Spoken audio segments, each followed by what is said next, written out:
All right, we started our recording. We are ready to convene our working session today for Planning Commission. For those on the phone, I apologize getting going here just a few minutes after the hour, but we are ready to jump in now. Just a quick review of the agenda before we go into. It was already recording, wasn't it?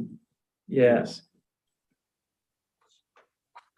All right, so tonight's agenda, we do not have minutes to review. We'll review last month's and this month's in our next session. So just don't plan on that during our general session. Second thing is we have a conditional use application permit to consider for the McDonald's franchise being on State Street. So we'll talk through that.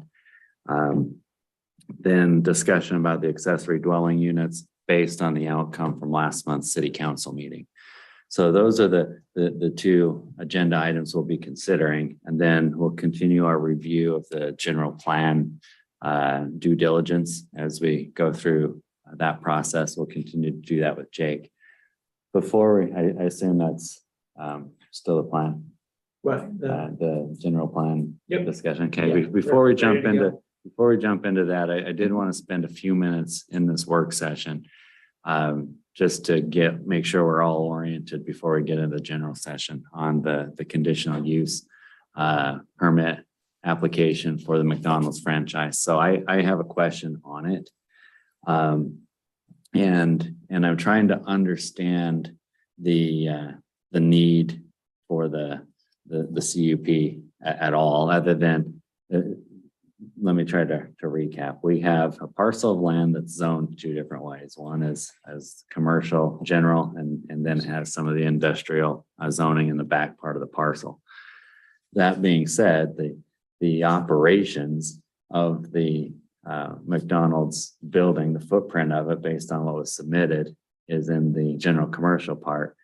Are we just granting the conditional use or considering that just because part of the parcel is not general commercial? Is that what this is? I just want to be clear. So the fast food as a land use in the general commercial is listed as a conditional use. So I saw that, but I wondered. I don't know why, but that's I've how never it is. seen any of the other fast food unless they were just existing operations. I've been doing this for 8 years, come through with a CUP. So I was just concerned, or I'm trying to understand that a little bit better. So liquefaction was a conditional use permit. They go with the land, and so that's why the popcorn place still has one. Okay. The only other drive-through is Jay's, and that's been there for a long time. So it stays with, once granted, it stays with the land indefinitely. It doesn't change when ownership changes. As long as the land use continues the same as. Yeah. So if McDonald's sold it to Burger King, they could continue as fast Those are food. fighting words. But no, really, you could. And All right. so I would So it has suggest that nothing to do with the zoning then. It's it is the zoning says. the fact that the conditional. zoning is different. on Yeah, the parcel. And you'll see in the application or the staff report, my recommendation is that we ask the applicant to also request to rezone the industrial part, just so that the entire project is within the GC. Down the road, that's just problems having partial zoning on a split property. Okay, Mr. Little.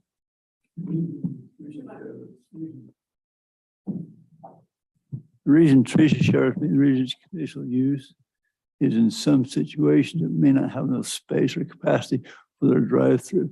You don't want them impacting the roadway with people driving in their drive-through. This one's built in such a way that it does accommodate all the civil traffic within their lot. That's one condition you could put on is have them arrange it so that their drive-through doesn't impact the roadway. So did we have to do this? I don't remember, it was 8 years ago or not. It's probably been longer, but when Subway moved from Commercial Street to State Street, did it stay with the establishment or did it have to be reestablished with the new piece of land they were on? We did. Have to be reestablished. It goes with the land not with the license. They'd have to be Correct. reestablished. Okay. Yep. All right, that helps. Thank you for walking through that. As long as you're saying that, so even the drink place SOS, did that have one too? Because it's got to drive through the empty lot over by the bowling alley. The SOS happened to, establish their business without any permits. So we backtracked, but didn't have them come back through the planning commission. It was one of the choices that staff have made Okay, on that one. How about Larry's new takeout chicken place? That used to be a gift shop and now it's a food service. so I guess that's kind of my point is I just want to make sure we're consistent and clear. So that one should have a CUP with it, right? Is it also a drive-through? I don't think they have a Might drive. just take Teresa's out. saying it's not a drive-through, so that could be a difference. Okay, that's the difference. So the drive-through is the thing that So changes. it. Takeout, It's fast food fine. isn't the issue. It's the drive-through itself. Really, that is, and I think best practices would be for the city to allow, remove the fast food component of the uses in the use chart, and then just add some site design standards for drive-throughs. So that engineering just has some engineering standards specific to make sure that drive-throughs are done properly. And is that, so typically the conditional use is intended to set up mitigating tactics, for any nuisance that could come with that operation. In this case, what are we mitigating with McDonald's? Is it simply the fact that it is a drive-through and that's going to create traffic congestion or potentially could? Is that the nuisance we're trying to mitigate with the permit? Because the drive-through could back up in traffic and into the street. Yeah, I mean, drive-through. Or is there something else that's the reason that it would ask for a permit in the first place? Like, why would it even been on that table? What was the original thinking? Well, yeah, there can be a lot of conflicts, with fast food, just to ensure, for example, sometimes they're exterior speakers, if they're close to a residential use or something else where you want to make sure that the noise isn't leaving the property. One of the conflicts that we see a lot with drive-throughs is that as they wrap around the building, a lot of times they are, what do we want to say, heading in the opposite direction of oncoming traffic. Does that make sense? I mean, obviously they're behind the landscape and behind the sidewalk, but they'll actually wrap around the building so that their headlights can be shining into traffic that's coming down the roadway. And so then you'll look at that and say, okay, can we do this with landscaping? Can we do this with fencing? And so you just try to look to see what the potentialities are and then try to mitigate that. And again, keeping the parking on the drive-through on the premises is important because, McDonald's, obviously they're going to be busy, but then if you get a Chick-fil-A or just an In-N-Out where their lines go forever, they could come in under that conditional use permit. But then if the drive-through, the staging for the drive-through becomes a problem, then you can bring them back in under the conditional use permit and say, we need to address this. Okay. So when we get to the general session and we're looking at some of the site plan details, we want to be exploring the traffic flow, the backing up of the people going through the drive-through, the queue, and which direction it's facing and potential headlight challenges. Is that about it, or are there other potential nuisances that we want to be trying to mitigate as well? Yeah, and that's the tough part is that, we have to try to be clairvoyant with this, but fortunately McDonald's isn't new. And so we kind of look to see how their operations are elsewhere and see if there are any other issues that we might have concern with. All right, thank you. Appreciate that. Can we jump into the housing? I Yeah. think we're getting ahead of the schedule. Yeah, we can do that. I just last time we spent the whole time talking about the general plan, and I didn't feel prepared going into the general session. I just want to make sure we had that piece covered. And hopefully you don't need to declare any conflict of interest if I have a particular affinity for the Big Mac, but Well, it's not, they're not gonna have it here in Morgan, so. As long as you're not requiring that the McRib is as full-time as part of your condition. I want breakfast 24 hours ago. Talking to the wrong guy here. But yes, maybe that's part of the conditional use, yeah. All right, in all seriousness, anything else before we jump back to some of the other items? All right, Jake, go ahead. All right, okay, let's jump in to housing. And so last time we spent a lot of time on this on the goal part. So we're gonna skip this page so we can dive into the housing component of it. Here's the housing chapter.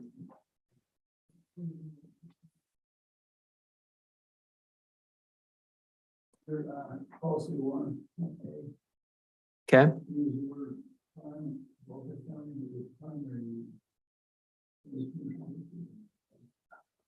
okay.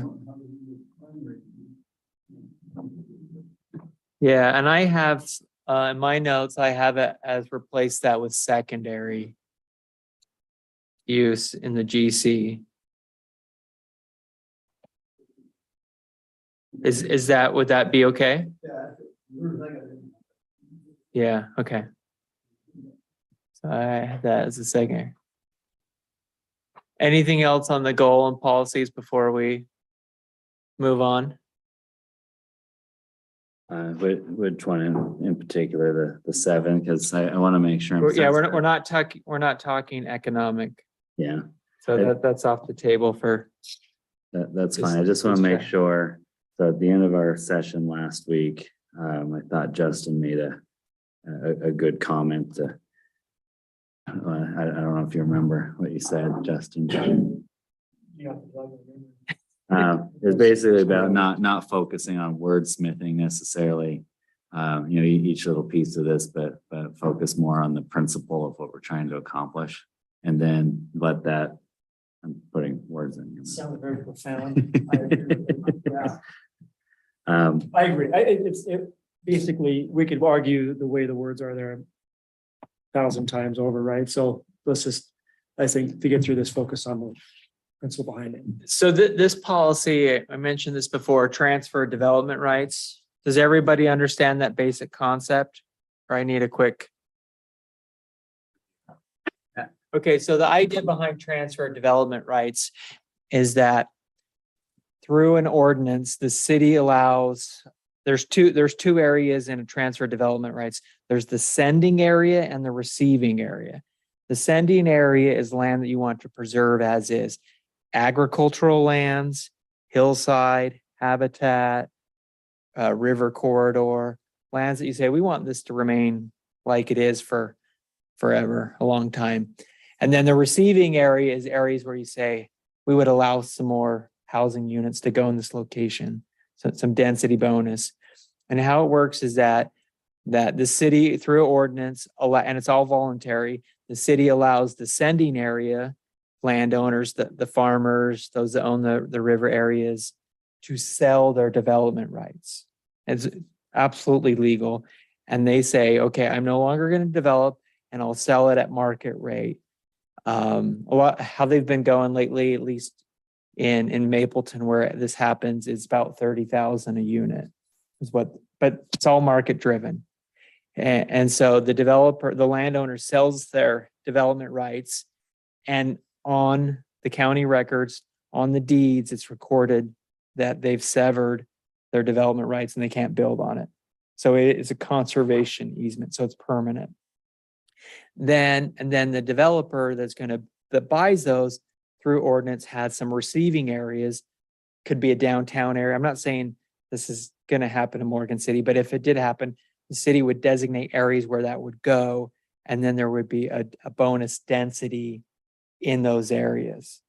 And so it's a great tool that allows the private market to pay for preserving land. And so if there were areas on the perimeter of Morgan City where you said, we would like these areas to be open space, ag land forever, and the landowner is willing, or maybe the river corridor that could be developed, it's in that, it could be elevated or whatever, then those areas could be preserved forever. And then we say some bonus density in these other places. Mapleton City has preserved 750 acres on their bench through this. It did make some residents upset because, subdivisions, instead of being 1 acre, were half acre or quarter acre, or a little bit smaller like that. So what I'm proposing here is that we could put it in as a policy to consider it and discuss it and then see how it goes. I've been doing one for Nibley City and Cache Valley. The ordinance is going to be adopted this month or October. It'll finish up. And then after that, it'll be up to the market. So it does allow for the private market to pay for a farmer, landowner be compensated, and then that density goes in other places. When you say forever, can it ever be reversed? You have to go to court. Go to court. Because it's a conservation easement. And the development where I live in Farmington, there was a conservation easement. And because the West Davis corridor is going through, UDOT has to pay Farmington City a couple $1 million to break this conservation easement to put a public road highway through it.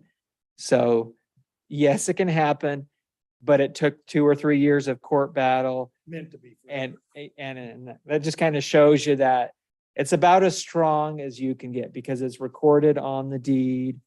And then the city has these are like certificates that right to develop, and then they could be sold and different people have them, but the city would track where they are. And so it's not just paper money. It's tracked and that kind of thing.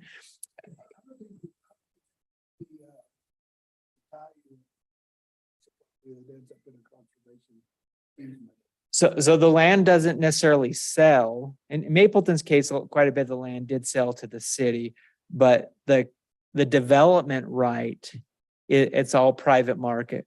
Whatever a developer is willing to pay a landowner to give up their right to sell and develop their property, they can continue. So They sell the value of their land to another developer, but they retain ownership of their land. they sell They just can't do anything with they it. sell the opportunity to develop it. But maintain, if it's habitat, it can continue as habitat. If it's farming, it can continue to farm. If it's, river corridor, it can continue that way, but you sell the right to develop. Right. Happens in other places in the country. Happens around here. A lot of people do it with range ground. It's, So there won't be homes built on the range ground. Weber County has it for Snow Basin to do it. Some of the ski resorts in Weber County have looked at it. It works in a situation where you would have ag land and then you also have a city. And so Morgan City is actually a case, but what you would do is most likely you would require the land to annex into the city if it's county land, and then it goes into conservation. You could also work out an agreement with the county that it stays within the county as well, if Morgan City is willing to do that. Cache County's looked at it countywide and it just doesn't work. Like, where would that go? And there's just too many cities and all that. But where Morgan City is the only city in Morgan County, it's a different ballgame. Anyway, if you're kind of like, we could explore it. That's all that I'm saying here is, and I'll even add the word explore it as a tool. We could come, after the general plan, we'd come back and talk about, I explain all the pros and cons, that type of thing. And I think so too. I like the idea of exploring it. I am curious if there's ever an unintended consequence that now we've locked up something that It could be. we would have rather not. Like, can you designate certain areas where this is okay and this is not? Or Yes. can any private developer go and make this happen on their property? And now we've got, something that's stuck forever. Yeah, you definitely can decide where it would happen. And the sending area is actually maybe even the more difficult thing, because you're saying, okay, this area can't be developed forever. Spanish Fork is working on doing it in what they call the river bottoms. It's about 500 acres of ag land. That's like Spanish Fork comes out down the canyon, and their city sits up on this bluff at the mouth of the canyon. And that land is all in unincorporated county, but it's fantastic farmland and all that. It blew up at the city a year ago, last November, because some of the landowners felt like the city was forcing them. It's entirely voluntary. And it was well documented. Sometimes, rumor mill and all that. So they're going to continue and push forward with it because it's such an important ag land, and the city is willing to put additional densities in certain locations to make up for that. But again, it's all voluntary and it's private market driven. But what's great is I go back to that, it's a private market tool to help preserve some areas. Worth exploring. So, okay. Anything else on the goal and policy page? Okay. And what you'll get one more chance as we put this all together and we send, and of course you can send me any additional comments. Okay, so here's the housing chapter. Provide a variety of housing opportunities for natural, local growth and life cycle transitions while maintaining agriculture and open space.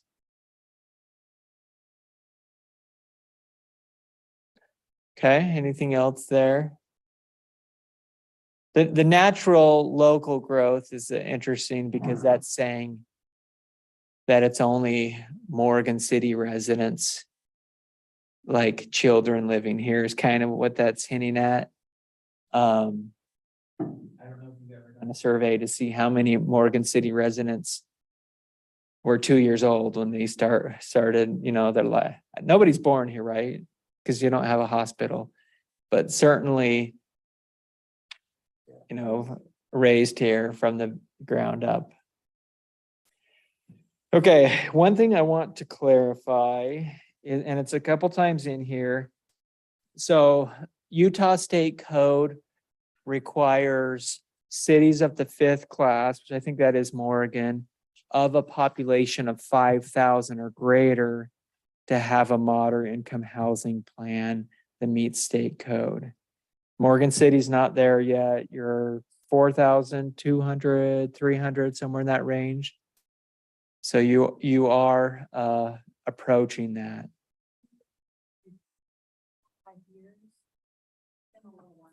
Okay. I did look at the last one and it was a few years old. City proper has not cracked the 5,000 yet. Yeah, it's that. I think, you can see it down here. It's the 2020 census is like 4,290. Did you really go down? I don't really believe that, but It's getting awfully close. so, one consideration is start doing a moderate income housing plan because what you have actually doesn't follow state code. You don't have to meet state code. Your moderate income housing plan could be whatever you want. You do have to have a housing plan in your general plan. So that is state required. But you don't have to have one that meets the state code that cities of a population of 5,000 greater would. What that looks like is there's a menu of 24 housing strategies. And then you pick 3 of those if you don't have a transit station, which you don't. So you just pick at least 3 of these strategies or more, and then you have to work on implementation of those. I just did that for West Bountiful tonight. Their city council is going to approve that, and the deadline is October 1st. And so we would have done this last month, and your council would definitely be looking at it this month. But because you're not at that point, but you will be. And just know that when Morgan City hits 5,000, every time the moderate income housing legislation is updated, which is almost yearly now. There's reports and implementation, and it's a big deal that the other cities are doing. So is there a place where that defines what that is, actually what moderate income? Ye- household is? Yes, it's housing for, and that is in here, it's housing for those that are 80% of the area median income or less. Household median. Yes, yeah, household area median income. So, okay, a lot of this chapter is data. I didn't have as many comments on the data. Here's your total housing units right here. Morgan City is 83% owner occupied, primarily, well, almost entirely single family with some mobile homes that are owner occupied. And then 16% renter occupied. And that is really high in terms of percentage. I don't necessarily see that as a bad thing, but it may be a reality of the housing situation that Morgan City doesn't have enough rental housing. To me, owner occupancy should be a goal if people want that themselves and can achieve it. However, of course, we know that there are certain parts in your times in your life or incomes and owning is not possible for everybody or not necessarily wanted by everybody. So this is based on what year? 2019. 2015 to 2019, Utah Department of Workforce. So I'm going to zoom in here so we can see that a little better. In the last 3 years, that's changed drastically. Yeah, 5 years, not 2 years. So this data is 2019 data. Last 3 years, that's drastically changed. Housing prices gone up a lot, but I don't, Number of rentals has changed, increased dramatically. We've had several housing units of rental apartment buildings. and the numbers are in here. Teresa, do you mind close it to that to 1? I mean, that's fine. You can't keep up to date always on all the data, but that number's not currently accurate. So here it is right here. Here's your building units. And I didn't put this data together, but I think they did pull it from the Kempsey Gardner or the Boyer Ivory construction database, which is cities have to report to the state and the state does put it in. Here's the numbers right here. Prior to that, there was hardly anything as far as. So For cities that do hit that 5,000 number, and there has to be a strategy in place for moderate income housing. What's the target? What, this is 83% owner occupied, 16% renters. If that's out of whack, is there a ratio that the standard is trying to achieve? not for that. There is a standard for available units for renting and buying, but the state doesn't say, hey, you need to have so much owner and so much renter. So available units. Yeah, There needs to and be- that's in here. There has to be a strategy to maintain available inventory. Is that what you're saying? Like it's the city's responsibility to? It's the city's responsibility to do what the city can do to help that. I mean, the private market will always be the builder and the landlord and the property manager. However, the city controls the zoning keys and the building permit keys, which is pretty important. So we talked about the ADUs and internal versus external ADUs, so like making that so people can have those. The state allows for the internal ones already, but as soon as someone adds a basement as a rental, does that add to your number of available rental units? Yes, if we do business permits, which is in my recommendation, and we track it. Because that would be a strategy, right? Is Absolutely. you approve it, and then that allows people to put, a business together and then rent it out. That would shoot that up quite a But you bit. gotta track it.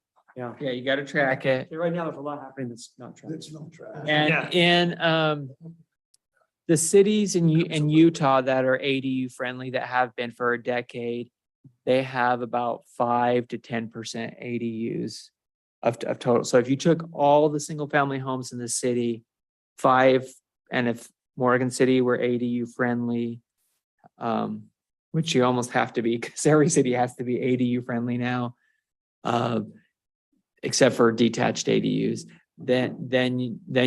we could expect, I would think, that 5 to 10% range of homes. So Seems like one it's in a good strategy, right? 1 in 10, 1 in 20, that really is kind of the ceiling, I think, for the time being.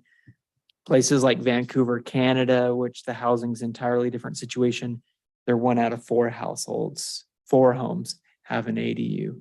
But that's an anomaly. Landlocked metropolitan area. Vancouver's a lot of sugar house type neighborhoods, not a big metro in terms of apartments kind of thing. And so that's how they've grown. A little bit different situation. Now condos are considered single family homes because they're owned and not rented. So a condo can be owner occupied, can be owner occupied because it's individually platted. Right. That's is that individual. So an apartment, you look at the plat and there's 24, 100, units on a single plat, but a condo is individually platted, and it could be rented or it could be owned. But it's in a medium density housing. What's that? But the condos would be in a medium density housing. Yeah, Which would seem to accommodate that idea of moderate incomes. And same thing with like the Tractor Supply townhomes behind there. Mhm. A lot of those are owner occupied, a lot of those are being rented. But are they individually platted? I can't remember. I don't know. I Probably think so. not, but maybe. I think so. You think they are? Yes. Yeah, I don't think so. The Riverstones are individually owned. Yeah. And you can actually require it gets tricky, but you can never require a developer to sell units individually, and you can't require them to rent. However, you can require to individually plat. It's a little bit sticky and not necessarily a good way to go, but maybe on a large development, master plan community, you may require a certain percentage of units to be individually platted, just so you're basically setting up the developer to sell the units as much as possible. That's the lever you have in terms of encouraging, townhome ownership or condo ownership. Individual ownership is requiring individual platting. Buying and renting is. Yeah, but still, anybody could buy and sell. So this is a great little map in the plan. I like this because this kind of gives us the history of housing in Morgan City. And in particular, I think we just want to look at the purple. Well, you see, here's Commercial Street. Of course, most of that is not necessarily housing, but I guess there is some there. I don't know that part. There is some. And this may not necessarily distinguish between commercial and residential. It should be residential, but I didn't do the map and I don't know the data. But in particular, the purple is the last 2 decades. And so I think this tells us where the growth is happening in the city. Probably no surprise, but it certainly is on the west part of the town. And I think that tells us the pressure of growth is on the west. And eventually the dairy, if that does change hands and change plans, and then also the hillside. So I think we can expect hillside growth as well. And maybe that tells us, where we need to really look at the zoning is the 2 big areas here, and then also some of these little areas out on this part, and then the hillside. just like half the city. Part of that's where the open land is. Yeah. You would expect the new growth to be where there was a field last year. Well, and also, here's the other thing is you have, except for Young Street, I mean, well, Young Street's institutional, right? That's the school, That's school. the schools. Down that end of school. People, developers don't want to build roads. And my analysis of driving through Morgan County, looking at it on Google Earth, is that Morgan County unincorporated, all the roads are developed in terms of large lots. I mean, it makes sense, but developers don't want to build new roads. Yeah. And so your roads are covered in buildings, both in the city and the county, which is logical, but also that can hurt you in getting good networks, good street networks, and having that street connectivity. Where do you find places that, get streets in and build networks of streets? Because that's the best way to make roads safe and neighborhoods safe, is to have a network of streets rather than, if you've ever lived or worked in like downtown Logan, Brigham City, Ogden, Salt Lake, right? How do you get through the city?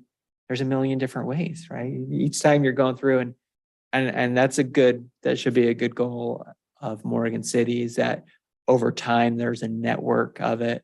And that's also where we're gonna, put pressure on UDOT to some point give us an extra freeway exit, which may be a couple decades out, but when this is built out, it's a network of streets. And so State Street and Young and Island Road, there's more than 3 options to get through town. We want a network, and it's good for walking, biking, scooters, hoverboards, cars. There's all kinds of options there. It'd be a lot more purple if that was updated to 22. Where would But the, it's in the same general area. in the same general areas? Just keeps expanding onto that. Yeah. Where your cursor is. Over here. Yeah. Yeah. Okay, so One thing on that map. yeah, You talked once about taking the canals and ditches out. They don't show up on here. I'm not sure if you want to take those off the legend or else. okay. Say that again. I missed what you were asking. The canals and ditches. Now it's On others, we talk about taking them off. I'm not sure that need to be on this map, and on other maps, they're not already listed. Are they on here? They are? On the legend, on the ledgers. Oh, canals and ditches from They're legend. not on the map necessarily. Okay. Got it. Okay. So we'll hit on some of this data and then spend the rest of our time on the recommendations. That's the most important part. So this is Ogden Clearfield HUD data. I don't know that we need to spend too much time on that. These numbers are low. Unfortunately, the market is a lot higher. Red numbers are a little low. $1,000 for them. Population projection. They're projecting that Morgan stays at this steady, continuous growth, how you've done. That's what all population projections do. It's just math. However, always when you look back, it's different. So I don't have a whole lot to say there on that. Okay, here's the housing gap. This kind of gets at what we're talking about. So this is saying that these are the negative numbers in terms of available renter households. 80% household area median income. I forgot what the F stands for, but that's what that is. And then the next page, this says, okay, right here, this is what they're saying you need. So right here, 5-year projection, 215 units at the 80% or less. And of those, 155 at 50 and then 55 at the, and this should be, the way I read this is as the 50 and the 30 go into the 80 because it's 80% or less. that may need to be clarified. But that's how I would, So it's not some Read. areas all over the 155 and the 55 jump up to the. yeah. And the reality of housing for 30% of area median income, it's just not there. It's not there in almost any market. I didn't see it in all of Salt Lake County. To basically say you yourself, if you're a one income earner and you make 30% of the area median income, you're not affording housing on your own. You're finding roommates. And I think that's just the reality of it. But the state doesn't require you to meet, you have to document it and then have general plans Are to meet there, all of the 80% or less. are there occupancy limits? So just with that roommate thing, as far as density of people in a home, you know, if you have a family and there's 4 families that move in, you got 25 people living in a house. I think. I don't know Morgan City zoning, if you have that in there. If you, Steve, do you have a comment on that of, is there anything in the code on multiple households in a single unit?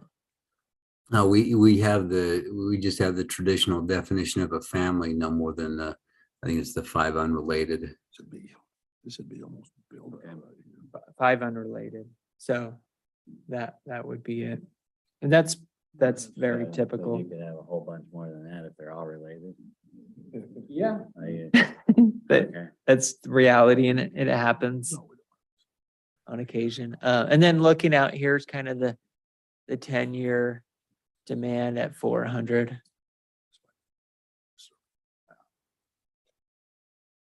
So the idea is really to think of ways to meet this demand. And also with housing, it's these so they definitely the 50 and the 30% can be helped with state programs. There's the Section 8 vouchers where the landlord gets a check. So it could be any landlord and the tenant qualifies and the landlord gets a check helping that.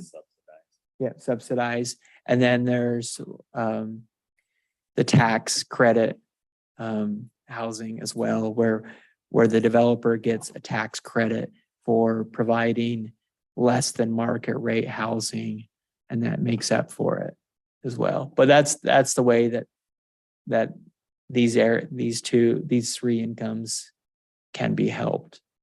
And then also in general is housing cost is a subject of supply and demand. And in Utah, we've been about 45,000 units negative in terms of number of households and then housing units available statewide, about 45,000. And also included in that is a little bit of market buffer, because when a home goes on the market, a healthy market, you know, the home is there 1 to 2 months, maybe 3 kind of thing.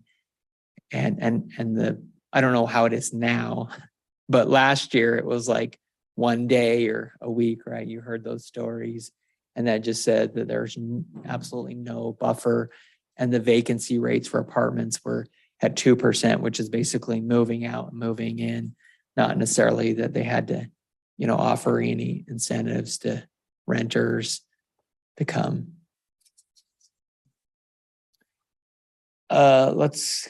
Regulatory environment. So Morgan City doesn't allow 8,000 square foot lots, correct? You did, but you don't now. It's still on the zoning map, but it's not in our ordinance. Right, okay. And we'll let the consultant know, so that is fixed. I want to get on to the next page. Okay, this is where we should spend the rest of our time. Recommendations. Recommendation number 1, expand zoning to allow for higher density and mixed use. This is my comment from before. Create new zoning tools such as master plan communities, mixed residential, and ADUs. And any additional thoughts or suggestions on it? I was a little surprised this was one page of the whole housing chapter when it's the most important. You use the word primary use, saying that housing is primary use in commercial. Where's that In at? the middle of that first chapter. Oh, right here. Okay. That'll be the same. Secondary use, okay.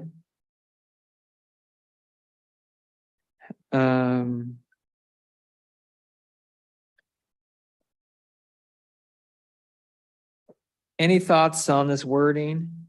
Is the public gonna be okay? A lot of times, I wouldn't say higher density, I would say to allow for more options, housing variety. Phrase it that way rather than pushing the word density. It should be a 4-letter word. I would certainly concur with that. You don't want them coming to you at the council, which pitchforks. Yeah, higher density, that's, Okay, you've got some other terminology, less volatile. housing options for a variety of incomes and ages. How is that?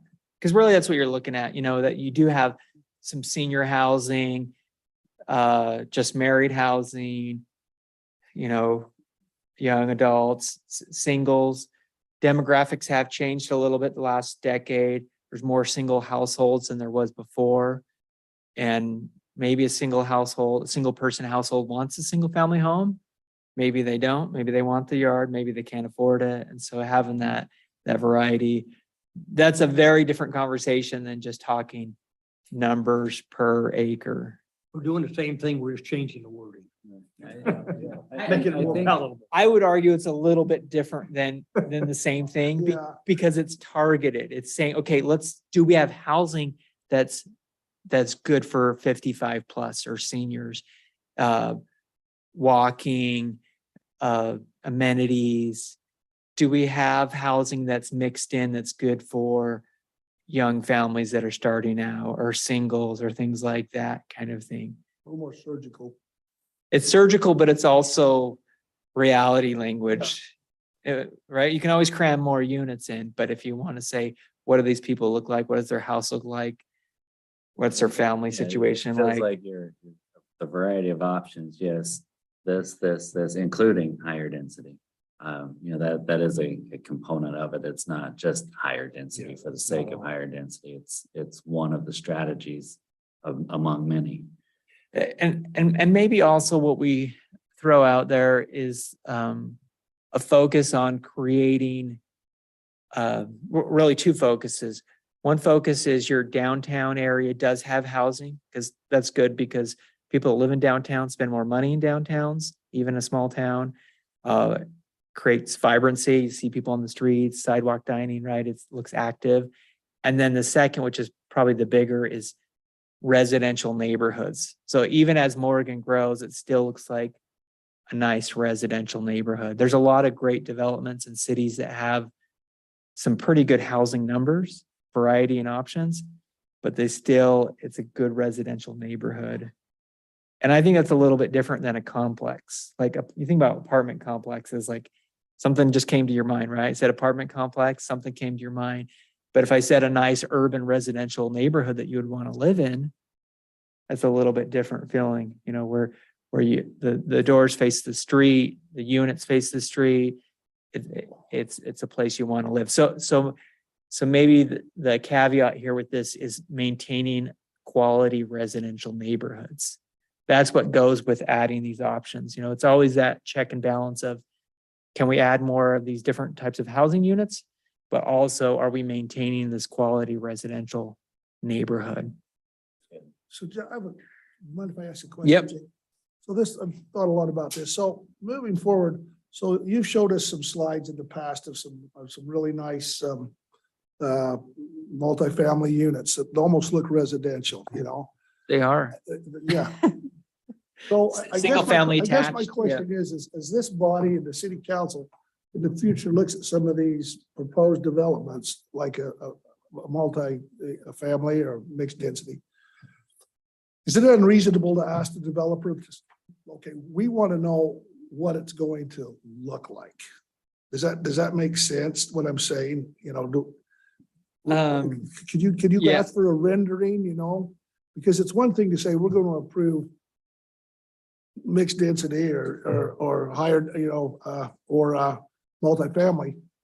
That's one thing, but it's another to actually see how that end product, at least to me. I'd like to see how that end product's going to look. Does that make sense? Yeah, and that's a slippery slope there because they could show something to get the rezone and then they change it. The best thing to do is that the zoning codes ask for what you want. And so it's already baked in your zoning code, you know, that's your DNA of the city. And so getting that in there on so state law, I think it was HB 84, but Steve can maybe jump in here. It doesn't allow zoning standards for single family. However, on attached units, you can have design standards. You like requiring porches or materials or how the garage is going, things like that. You can do that with an overlay zone, and you can do that through master development agreements if they're willing to. And so those are your two tools for single family.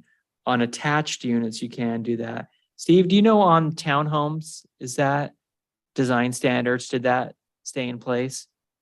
You know, I don't recall what all came out in the flurry of that legislation. I know that we were able to keep some minimum standards, but I do not recall what the result was on the design standards. Sorry about that. Oh, that's okay. But getting back to your, can you see it? The question is, what happens if the development agreement required that their concept and their architectural features matched what was in their concepts? Then yes, maybe you could get that.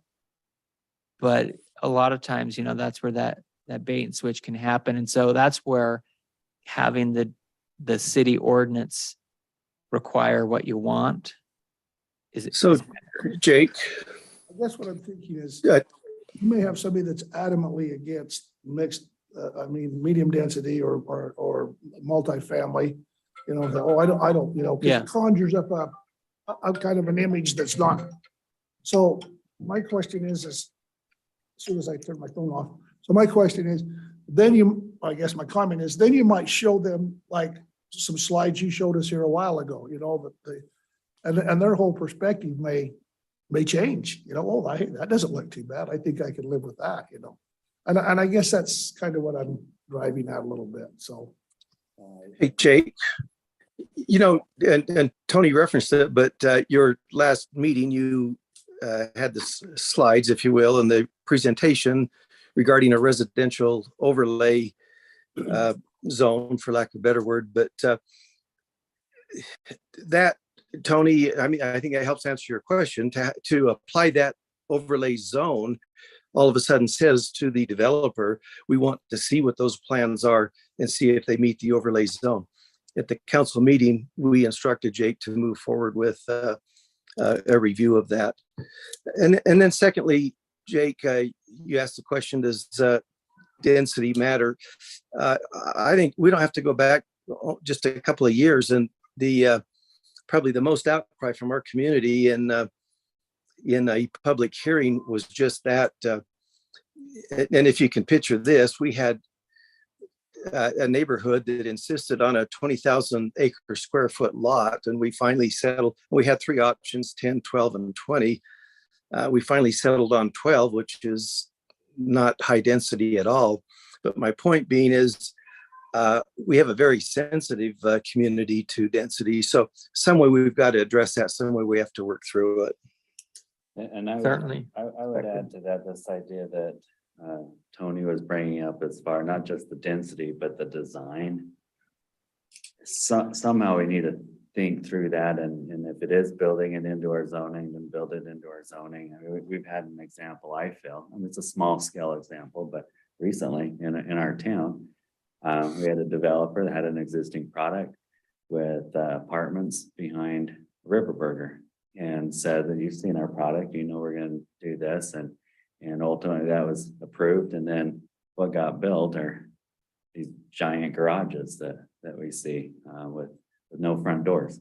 And that's the view as you come around that development. So design standards, I think, matter, but that was perfectly within their prerogative as a developer. But that's not what they said when they were in front of us in commission meeting. So that's where getting things in the code and master development agreement matter, something to hold. Their feet to the fire. Yep. Yeah. Okay, we're almost out of time here. In fact, I think we are. We don't need to discuss ADUs because we're gonna get to that. Like the other page, just two things you think Yeah. about. That second paragraph or number one. That first sentence there, I'm not sure I've heard that stated anywhere else. Among the public. Okay, I don't think that's reality as far as at least what I've heard among meetings I've been in. Not sure where that came from. okay. And then the last four lines, starting with transitioning, I'm not sure how you do that.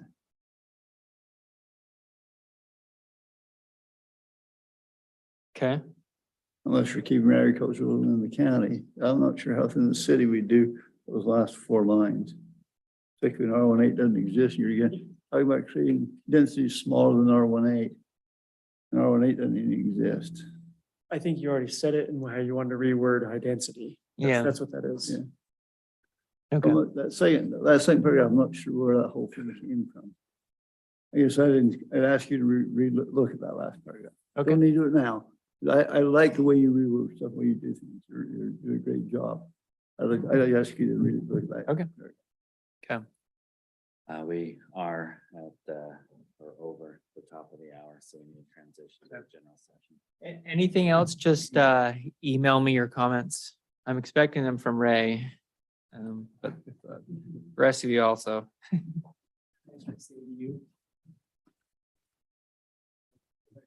This one. No, we're doing this today. General session. Well, yeah, I don't think we need to discuss ADUs because we're actually making progress on the code.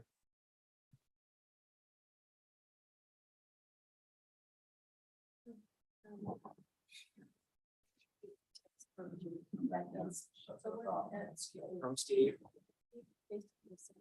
The, it doesn't need to go to city council, that it's only is reviewed by city council Okay. for the subdivision, but it complies for in different sections for the additional reporting by the engineer. So this can be a motion. Okay.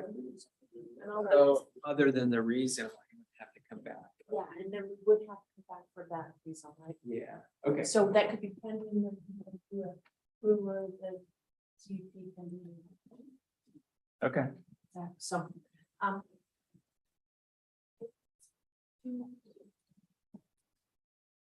so we got a clarification.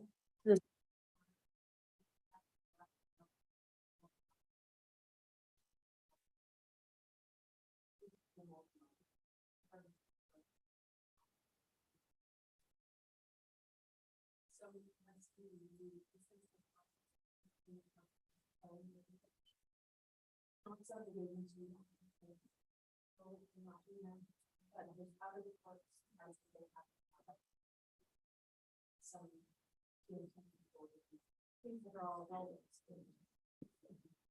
It should be both things. But we just have to. I don't know who the process is.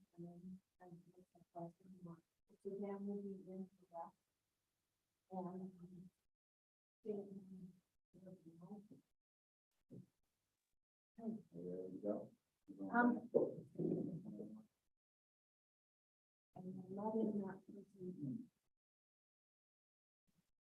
There, I'll do a little walk. Okay.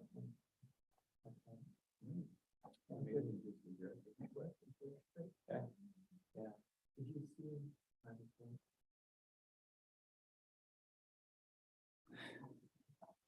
Good evening. Today is September 20th, Tuesday night at 7 p.m. Welcome you all to our Planning Commission meeting for the month. My name is Nathan McClellan. I'm the chairperson. Want to welcome those that are joining us online via the live YouTube link. Please know that this meeting is being streamed and recorded.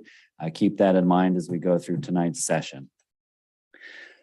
Tonight, we will forego any administrative action with respect to prior minutes. This will be something you can expect next month to cover the previous 2 months. Our agenda this evening is to discuss the application for conditional use permit for a fast food establishment, McDonald's, located at 297 East, 300 North. We have a second agenda item we'll cover after this. We'll take the agenda in the order it's been communicated and outlined, and we'll start there at this point with this first agenda item. Prior to turning it over to Jake, I just want to, and Jake, I was going to have you provide some background, we have the staff notes with respect to this particular application. We've had some clarification as well on the action before us tonight as a commission. And I just want to be clear what that action is. And that is that we will be either granting or denying a conditional use permit for this applicant, as opposed to providing a recommendation for the city council. And there was some confusion in some of the notes that were sent around earlier based on the sensitive lands designation being in a flood zone. So I just want to clarify what we're doing as a body tonight is considering the application, and we have the authority to outright grant or deny the applicant. That being said, Jake, if you wouldn't mind providing an overview and orientation, at which point I know we have a representative from the development here this evening, and we'll give you an opportunity to share anything you'd like to share as well. Thank you, Chair. Good evening. We'll go ahead and do a screen share here, and then go ahead and show the property. Give me 1 second, I'm loading my map.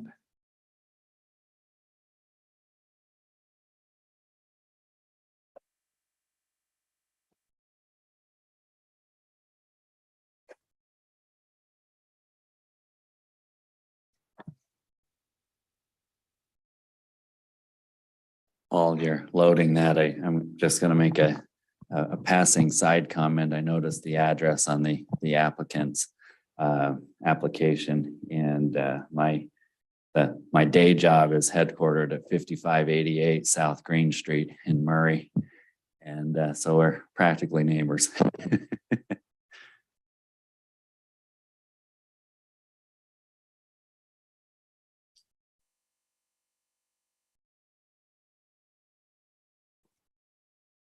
Okay.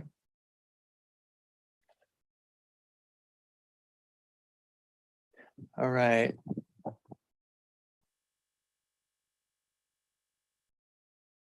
So the property is located on State Street, which is oh,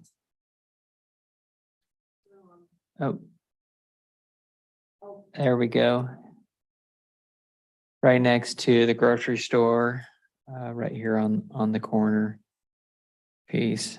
And just to kind of give everybody a view where that is in the city. So I'm going to go ahead and pull up my staff report here, go through a couple items. Proposal is McDonald's. I don't think we need to explain what a McDonald's is. And address is 239 East 300 North, which is State Street. The building is 4,430 square feet. And what's unique about this proposed project is that it's located in the GC, general commercial, and then also in MD, which is manufacturing and distribution up here as well. So that's where it's a little bit different. This is the fast food definition from the Morgan City Code. Any establishment where foods or beverages are prepared for consumption. Consumption occurs in either the building, on the premise, or within a motor vehicle park thereof or off premise.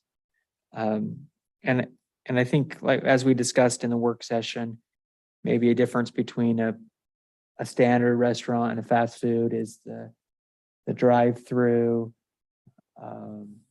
the nature of it being quick serve. So a lot of people are coming and going quickly, and primarily you access it from your vehicle in terms of getting there. And so that's how it's a little bit different.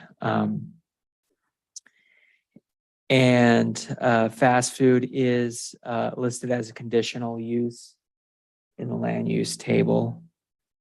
And regarding the layout of the property, it does meet all of the setbacks.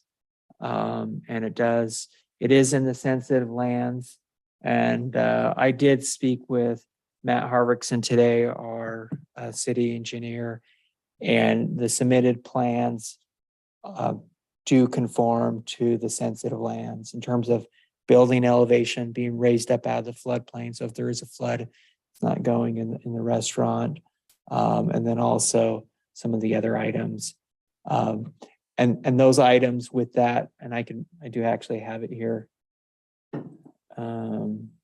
Here's the map on the sensitive lands, just to.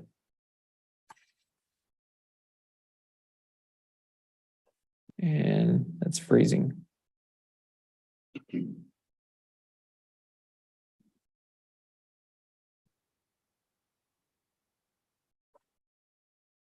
Okay, so here is Matt Harvickson's review, but I just want to go everything's in process in terms of meeting the demands. He's done a very thorough review and worked back and forth with the applicant on this.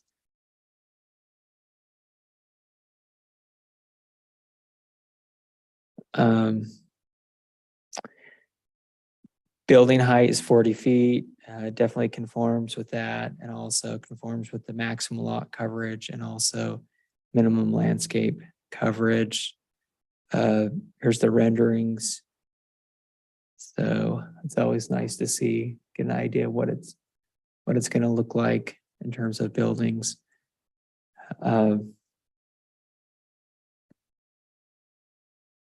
I don't want to go through the details of the engineering review, but just to say the building permit part will happen at staff level, and that doesn't require the planning commission, but just to mention that that's on track for it.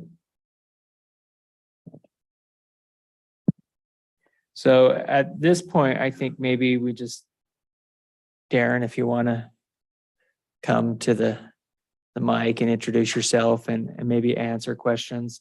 I do have your plan set pulled up on my computer here so we could walk through. This gives you an idea of the site design, but I'll go ahead and introduce the applicant, Darren Perkins. Okay. So I pushed the little buttons. I learned. I'm Darren Perks with Dominion Engineering. We're a civil engineering firm in Murray. Do the McDonald's sites throughout the state and some of the adjacent areas as well. I guess as was already mentioned, everybody here is familiar with the McDonald's use and what their business is. I do want to take a minute or two and explain the current drive-through configurations of McDonald's. Now, McDonald's is always trying to move their customers through the drive-through as timely as possible. That's one of their things that's what they take pride on, is moving the customers through. So within the last couple of years, they've come up with this slightly newer prototype on the drive-throughs, and it's been quite successful. So I don't know if anybody here has gone through one of these newer layouts yet. We've been building this layout for about a year now, is all. But I'm going to walk over to the screen. Yeah, just a be moment great. to see if that's Is all is right. the Farmington one the same layout? Because No, Farmington is not. no, it's not. Okay. So the difference in these new McDonald's, there's two differences. One is the third window component, which there's a third window right here. Okay.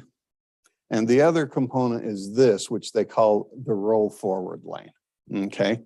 So the way it works now, in the past, when you pulled up to a McDonald's, you'd get the soccer mom with 8 kids that would slow the whole thing down.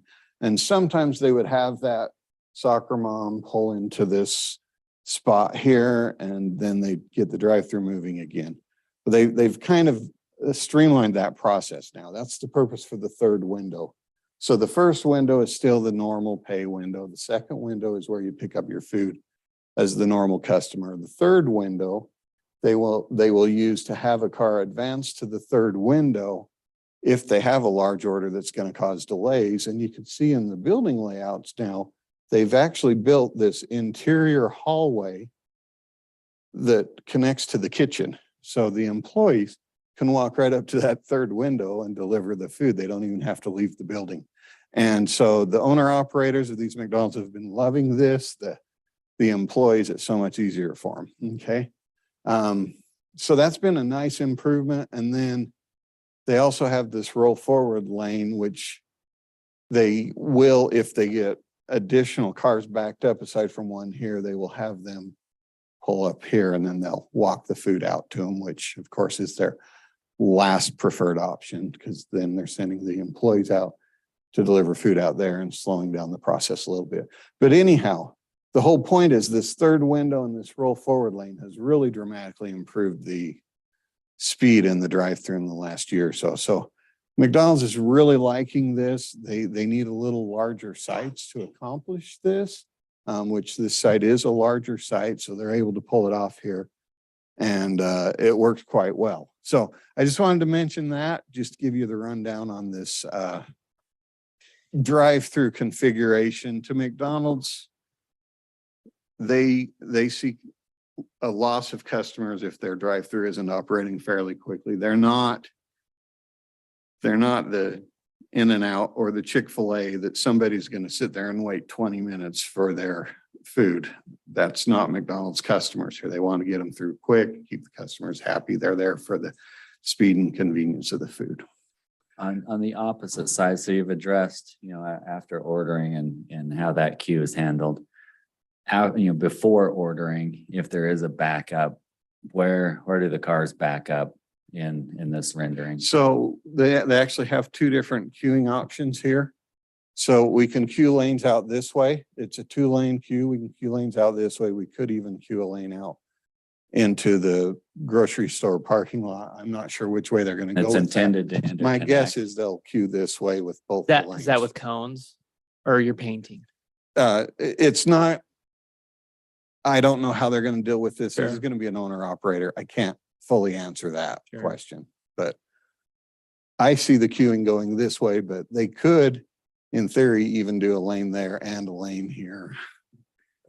And just for my benefit, where you've got those little islands just on the, I don't know. I'm Right here? disoriented. These, Yeah. the light What's pole. between those islands? This and the is restaurant? paint with light poles in it, is what you're seeing there. Okay, and what's in between What's in between? that and the building? Like, is that just is that just a walkway? Is that This right part of- here? This is sidewalk. This is a row of parking up against the building, and then there's your Okay. drive aisle there. Okay, all right, I'm following now. Thank Yeah. you. And in terms of pedestrians getting in the building, is everything here on this side? So the main entrance is right here. This is the non-drive-through side entrance. Technically, the front of a McDonald's building is this side. There is a front entry door there as well. But most customers are gonna come in over here because it's on the parking lot side.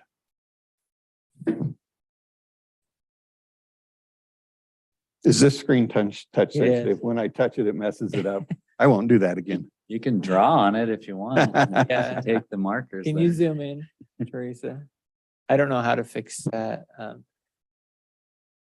I mean, I think one of the realities of this is how fast food is supposed to work, but I also don't necessarily, it's not very pedestrian and neighborhood friendly. Other than you just have to walk around and get in, but Yeah. that's the reality. The of it. nature of the loop around the building doesn't, it's something we've always struggled with, but it doesn't really accommodate an extremely friendly pedestrian path of travel. We found that this is the best place right here to bring the pedestrians across. If you try and do it here, people are fiddling with their fries and Oh, not okay. paying attention. This is, the I'm ready driving. to drive, so I'm looking up. Yes, yes, exactly. From a safety point of view, this has worked out to be the best, is to cross the pedestrians here, not here, because here people are like still fiddling with their food and driving away at the same time. So. Yeah, Anyone that's actually walking here though, and not driving and parking, just to that point, there's a lot, it's near the city park. And in the summertime, it could get a lot of traffic or pedestrian traffic or during the school year with students walking over there. You're recommending they walk around the back and go in, through the designated sidewalk. In reality, they're gonna cut through. Yeah, right off State Street. They're not gonna walk down Industrial Road and take the. If they're Take the cutting through, they're sidewalk. gonna go. they're gonna be crossing through the cars in the drive-through lane.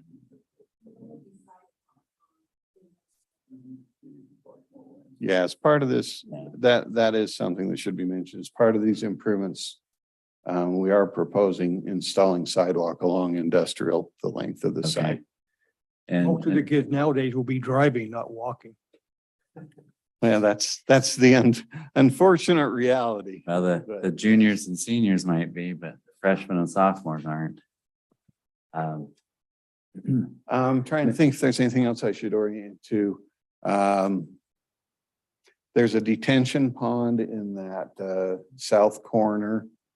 We're capturing most of the water from the site and putting it into that pond, detain it, and then release it into the UDOT storm drain system. We've currently got an application in with UDOT for them to start reviewing the plans as well. Is that intended to be, so I don't know if when you drove in, if you noticed in front of 7-Eleven, they have a detention pond in front of their place as well, but it's all grassed and landscaped and the drains in it. Is that what's intended here? Or are we talking like a fenced in? So this won't be fenced in. Right now, it's not proposed as grassed, it's cobbled. But yeah, similar approach, but not a grassed pond. Okay, We've limited our grass on this. but Plan. landscaped? Yes. Okay.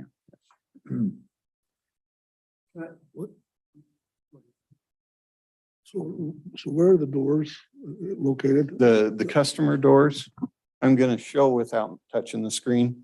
Right there and right there are the two customer doors. These other three doors are storage and freezer and the fire room, the CO2 room, sorry. So that's access when the food truck shows up to drop off. Yeah, that's where the food truck delivers.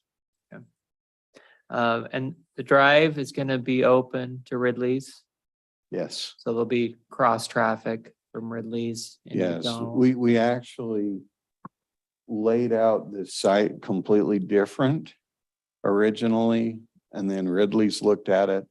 They wanted us to reconfigure it so that all our parking aisles were doing this so that it appeared to flow through the rest of their, Okay. for an appearance thing, they wanted it to all look like it was one parking lot. Okay, but you did have cross access before as well. So we had an access point in a similar location, not that exact same spot. Yeah. It was slightly shifted up, but I just want to mention that that's a really good feature to have. there's a place out in West Valley where there's like 8 fast food restaurants and they all have curb and gutter and landscape all in between.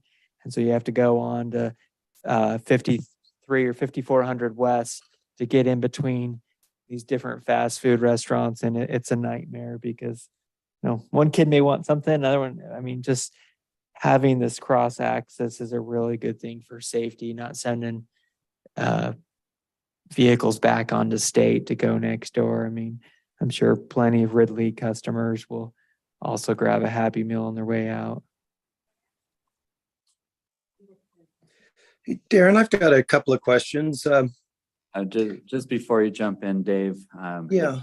We've had Justin here trying to get in a comment, and if you wouldn't mind following Justin, that'd be great. Yep. He's a good person to follow. Should let Dave go first, but, okay, my question was in regards to Ridley's. So all of the coordination between the two parking lots has happened between the Ridley's owners and this. Yes. So is there one where it shows the two lots next to each other and how that traffic flows through? I mean, I can see where it's starting to We there, but don't really have an overall exhibit of the Ridley Shopping Center.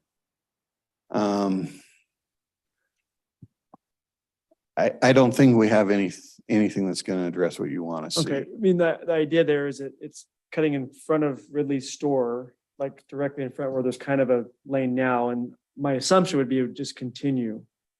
Well, so, I don't so know. the McDonald's property is that grass filled. Yes. Okay, just wanted to make So sure. I'm aware of that. Yeah, so it's the grass field to the side of the Ridley's. But it will appear, as you get into the parking field, it will appear to be an extension of the parking field through the McDonald's site. Okay. And then along with that, is it just landscaping? Is it just a single lane that cuts into there for the parking there? From the retention pond back to where it cuts over to the parking lot? Is that just landscape? This peninsula right Yeah. here, that is landscape, yes. Landscaping? Yes. Okay.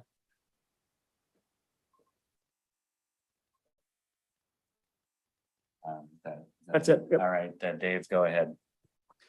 Yeah, so Darren, on your application, you filled that out and signed it, but yet the survey's been made for McDonald's USA. Who owns the facility? Who owns the McDonald's? Yes, who will own it? So McDonald's USA is how do I explain their relationship? They have franchisees that will technically own the building, okay, as a franchisee, but McDonald's is the real estate holding company. In this situation, it's actually a lease property, so McDonald's will hold the lease, the long-term lease for this property. Okay, and has the lessee been determined at this point? The owner operator? Yes. No, that hasn't been officially awarded yet. I think I know who it's going to be, but I'm not going to speak to that because Okay. I could get myself in trouble. Yeah, fair enough. Second question, any idea what an average number of cars would cycle through the restaurant on a daily basis? Oh, boy. I just did a study recently and I wish I could remember the numbers completely. In the peak hour, which the peak hour is the 11 to 1 time frame. On the one we were looking at, in that peak hour, which I realize is 2 hours, but that's the term they use. In that peak hour, it was approximately, I want to say 170 cars that they were projecting could make it through the drive-through. Now that's what McDonald's is hoping for. That was like their target, Yeah. Yeah. That's a good day if they can get those through. So Yeah. that leads to a follow-up question, though. Those cars are coming in off of Industrial Road. I would guess for the most part, it sounds like there's some entrance through the parking lot. but they're also exiting, I think the majority based on the layout of the drive-through are exiting on Industrial Road. Our State Street is becoming more and more congested. And maybe Jake, this is a question to you. What point is a semaphore required? Because those cars will want to turn left to get back on the freeway. Yeah, that's a great question. That's a UDOT question because they're the ones that permit it. And my understanding is that Mountain Green is going to get the first traffic light in the county in a few months. We'll be in Mountain Green, actually. So I don't know if there was a race for that, but Mountain Green won. Yeah. So, I wonder if that would be well to know in that it would appear to me that would be a development, a piece of the development project and probably should be paid for by the development. I think if it's on a UDOT facility, they would pay for that traffic signal. Is that what you've seen, Yeah. Darren? Yeah. Yeah. Okay.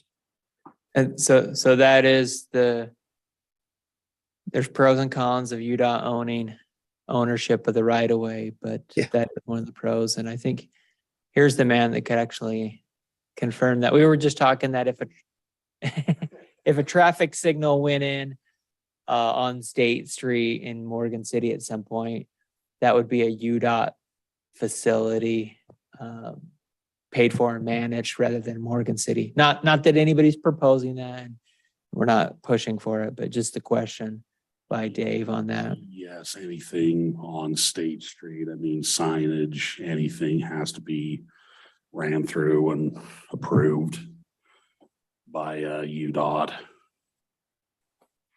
So, Lance, we're the discussions regarding the traffic exiting McDonald's onto Industrial Road, and of course, a fair amount's going to have to turn left onto State Street. I don't know if you heard, there are probably about 170 cars that cycle through during the 2-hour lunch period. Does that require a signal there at that intersection, or will it? And again, even if it, regardless of where the expense falls, it probably would be good to know if it's something that needs to be done up front so that it can happen while the project's being built and taking place, rather than ending up with a problem and then taking months or however long it takes UDOT to do their thing to get something in. I'd imagine that's something we'd have to reach out to them and check on traffic counts and whatnot. Although I would suspect that State Street and Young Street would still be a bigger, would be a higher need for a traffic signal than that, even with the McDonald's there. Mm-hmm. Jake, would that be part of the part of the purview of, say, the planner to look into?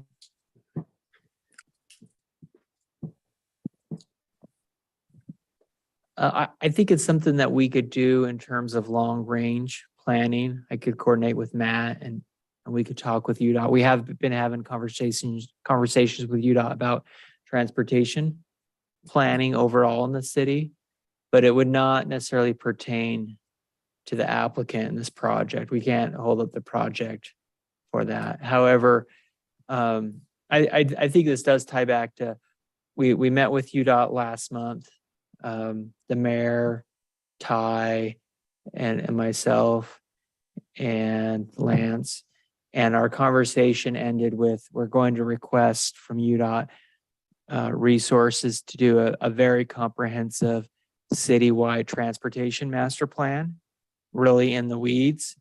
And I think from that is where we would know, maybe anticipate where traffic signals would be required in the future. I think, so we are going down that road of comprehensive, detailed master planning for transportation and street corridors.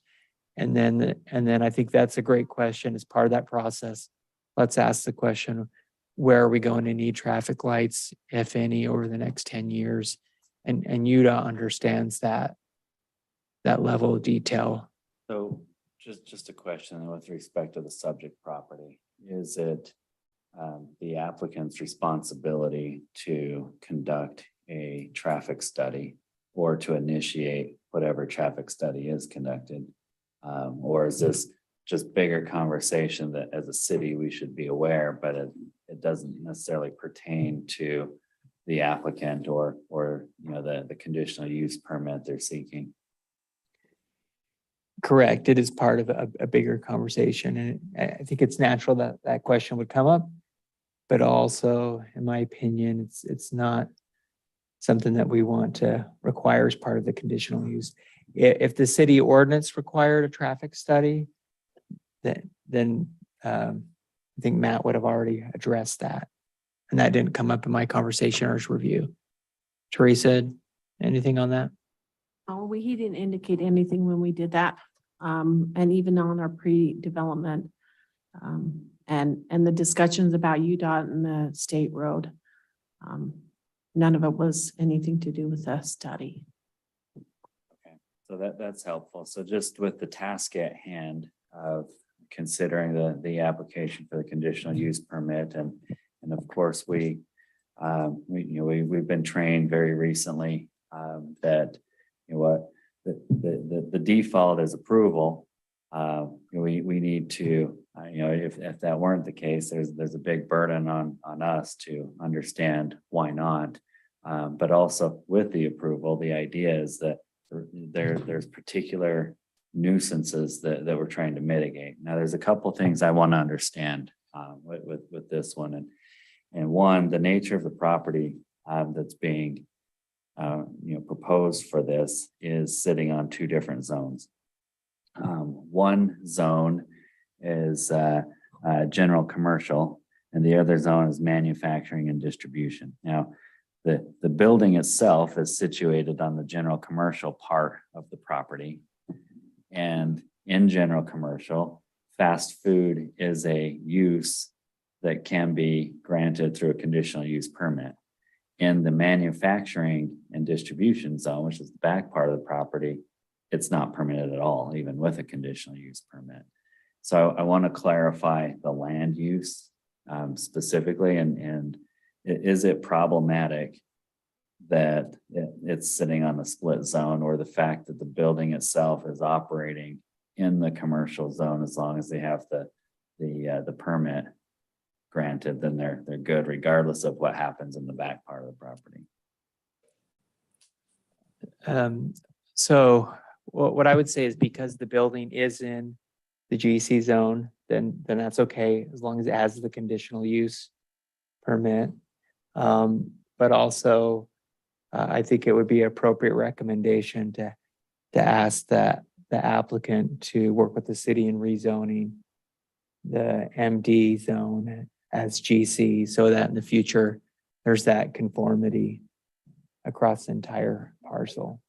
And that's a direction that's within our city code, that a parcel should contain upon it the same zoning. So this is something that most certainly should be pursued. And is there, clearly there's cases immediately adjacent to this property where that hasn't happened. Is there any, that I would imagine Ridley's is grandfathered into whatever they're doing, but they also have a drive-through. That drive-through sits in the industrial, or the manufacturing and distribution zone. In fact, the whole building sits in that zone. The parking lot's the only part that's in the commercial. So I'm just curious, if well, what am I trying to say here? I'm curious with this operation, not using Ridley's as the precedent, but rather, let's do it right moving forward. It sounds like making it all in consistent zones appropriate, but not necessarily required. Is that an accurate statement? Yes.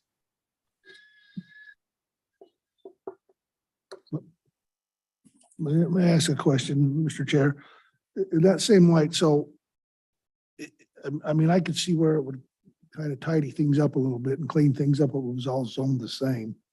But could the conditional use permit, could it move forward prior to a zone change being made? Or would we have to make this zone change in order for the project to move forward? What I was thinking is that that would be a condition of the, so, That would be one of so the tonight, the conditions. conditional use permit is approved, but before it's finalized, then the rezone happens. And I think that would allow the project to move forward in terms of all the other items. But So that could be one of the conditions. Yes. what's the risk of not changing the zone? I think just, having different requirements for the two. Well, knowing how it's being used, I'm imagining it's a long-term lease. So it's intended to be used as fast food. And we don't change the zone, let's say, For the back area. for the back area. What does that change as far as any, other than the books might not be as clean?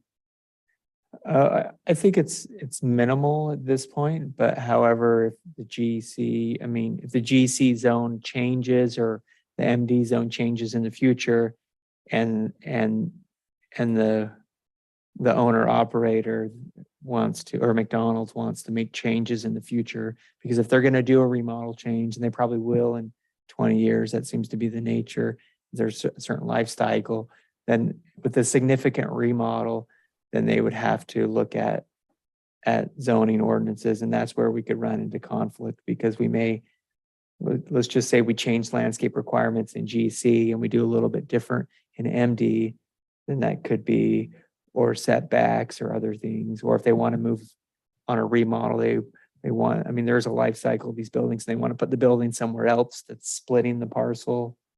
So it certainly is a lot of what ifs. I think it's just best practices to do that. Steve, do you have anything to add to that question? Yeah, I was just looking up the code. I was going to try to find that language that talked about each zone, each property should have a single zoning. Let me find that and I'll get back to you. Okay, thank you, Steve. And then the second part of it then, as far as nuisances we're trying to mitigate, and those would be the conditions that we might attach to this conditional use permit.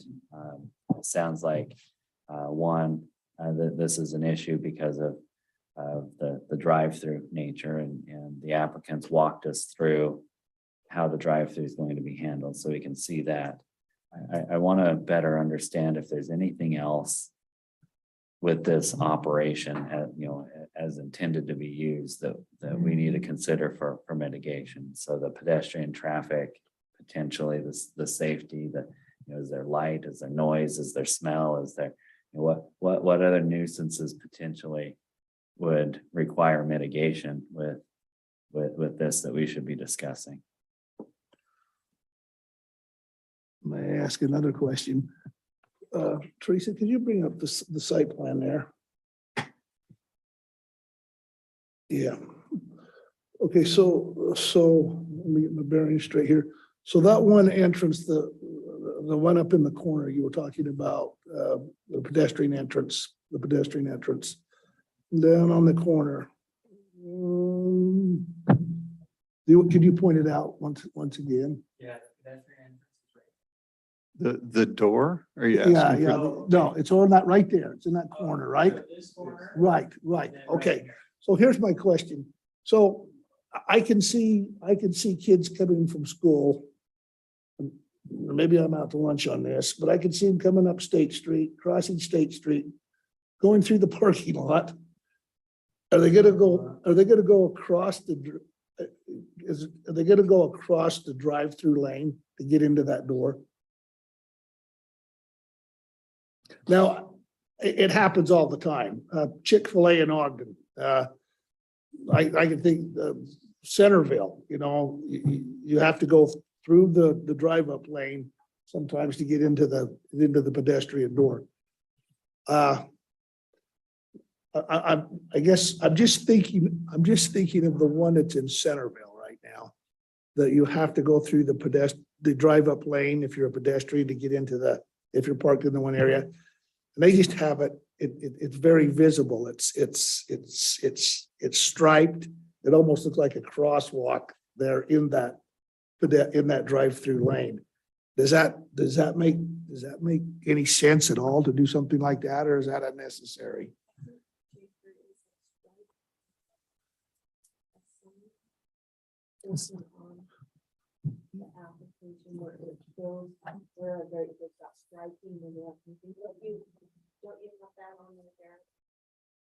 Do you have, did you pull it up, Teresa? Mine is freezing. Maybe. The- I can interpret it two ways, so. We typically stripe pedestrian crossing. Okay, I don't know if that's what you're addressing. it actually essentially is. yes. Okay. Yes, Yes, we typically do stripe the pedestrian crossings. all right. Well, yeah. Will it also be signed? No, No. no. Okay. Okay, And there's two ways to look at that. One way is you try to, which is what they're doing, trying to force the pedestrian to go the safe, proper way through, stay on the Right. sidewalk, right. cross the pedestrian, try to teach over time. The other way is if they are gonna keep cutting corners, then maybe you talk to the owner at that point and say, look, the teenagers just keep running through and they're getting hit. Can we do something about it? And I guess that's what I'm saying. Would there be a striped pedestrian, something striped there for the pedestrians coming through there? Because I guarantee you. I Tony, don't that's think my kids are gonna question. walk all the way around the back and come back and forth. This is not a new problem, right? No, If you're gonna surround a building with No. a drive-through, you're gonna have traffic Yeah, that people are gonna have to cross. And I guess my question is this the best practice from a design standpoint to put the pedestrian entrances at the rear of the property, knowing that any pedestrian is gonna take the shortest path to get there, and they're gonna cut across the landscaping and not go to the crosswalk, and in reality, that's what'll happen. Is that still the best practice? Well, I personally, as a designer, I wouldn't want to encourage any more than their tendency to cross in a different location. I wouldn't want the liability of having kids cross in a less safe spot. And granted, we can't control everywhere they cross, but we do what we can. As we mentioned, there is this striping here that identifies that as the crossing. There's also a 4-foot guardrail along here that prevents Oh, people from walking out the door and not paying attention and taking a hard right and stepping right out into the drive-through lane. okay. So there's also it's a 4-foot long, 3-foot high guardrail along that edge right there that you can't see very well. That just prevents that from happening. Okay. Isn't the main entrance actually on the other side of the building? Yes. Yeah. The majority of people will come in You'll on use the other that side side. of the building because they'll be arriving from a vehicle. Right. So it feels like. Well, I'd say you asked for other potential concerns. One of the others that I can only think of, but it says to be determined as hours of operation. Just That's determined by the And by the local. franchisee. Yeah. So without they, that, they obviously aren't going to stay open if it's not financially beneficial for them. I can't see 3 a.m. being financially beneficial in this environment, but that's going to be up to them, their hours of operation. So, I'm just trying to understand maybe what else we should be considering as a commission, and it feels like we've got a plan that's been outlined before us. To me, it's, whether or not to, I don't understand any conditions that we'd be applying to this conditional use permit.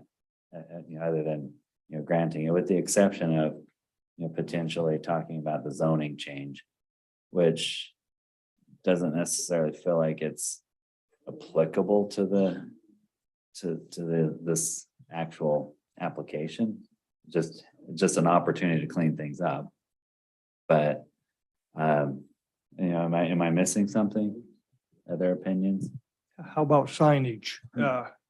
Is there going to be a large sign that's going to be a certain height above the height of the building, or would that be down the freeway or? So there will be signage, but that will be a separate application. The signage permit is separate, but Okay. we are intending on, in fact, you can see it on even this landscape plan. Well, gosh, it's really hard to see with the hatch They're right pattern, here. but it's right there. It's very hard to see in that hatch pattern. You can see it on the site plans much easier, but they are intending on having a pole sign right there.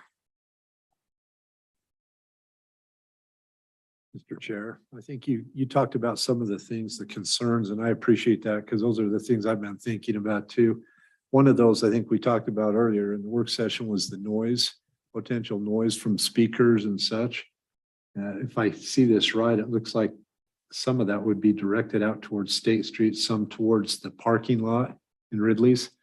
So not sure that's really going to be a concern for neighbors and such. One thing that I saw in Salt Lake when I lived there for a time, there were dumpsters. And I'm not sure how you get rid of the trash and the refuge. The smell was brought up as one point. You got smell, and then in some areas you've got dumpster divers and things like that too you have to deal with, right? So what is the game plan here? Where does that? We do have the dumpster identified on that. Oh yeah, you can even see it there on the landscape plan. It's a dumpster and a small storage shed hooked onto the side of that dumpster for just miscellaneous outdoor equipment. And that dumpster does have a full masonry enclosure around it. Very good, thank you. I don't have any other questions. I don't know if we're at a point where we can start to put together some action on this and make a motion.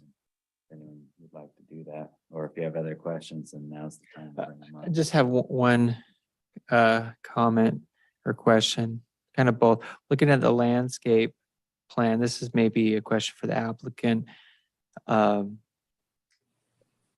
Is it not showing all the plants?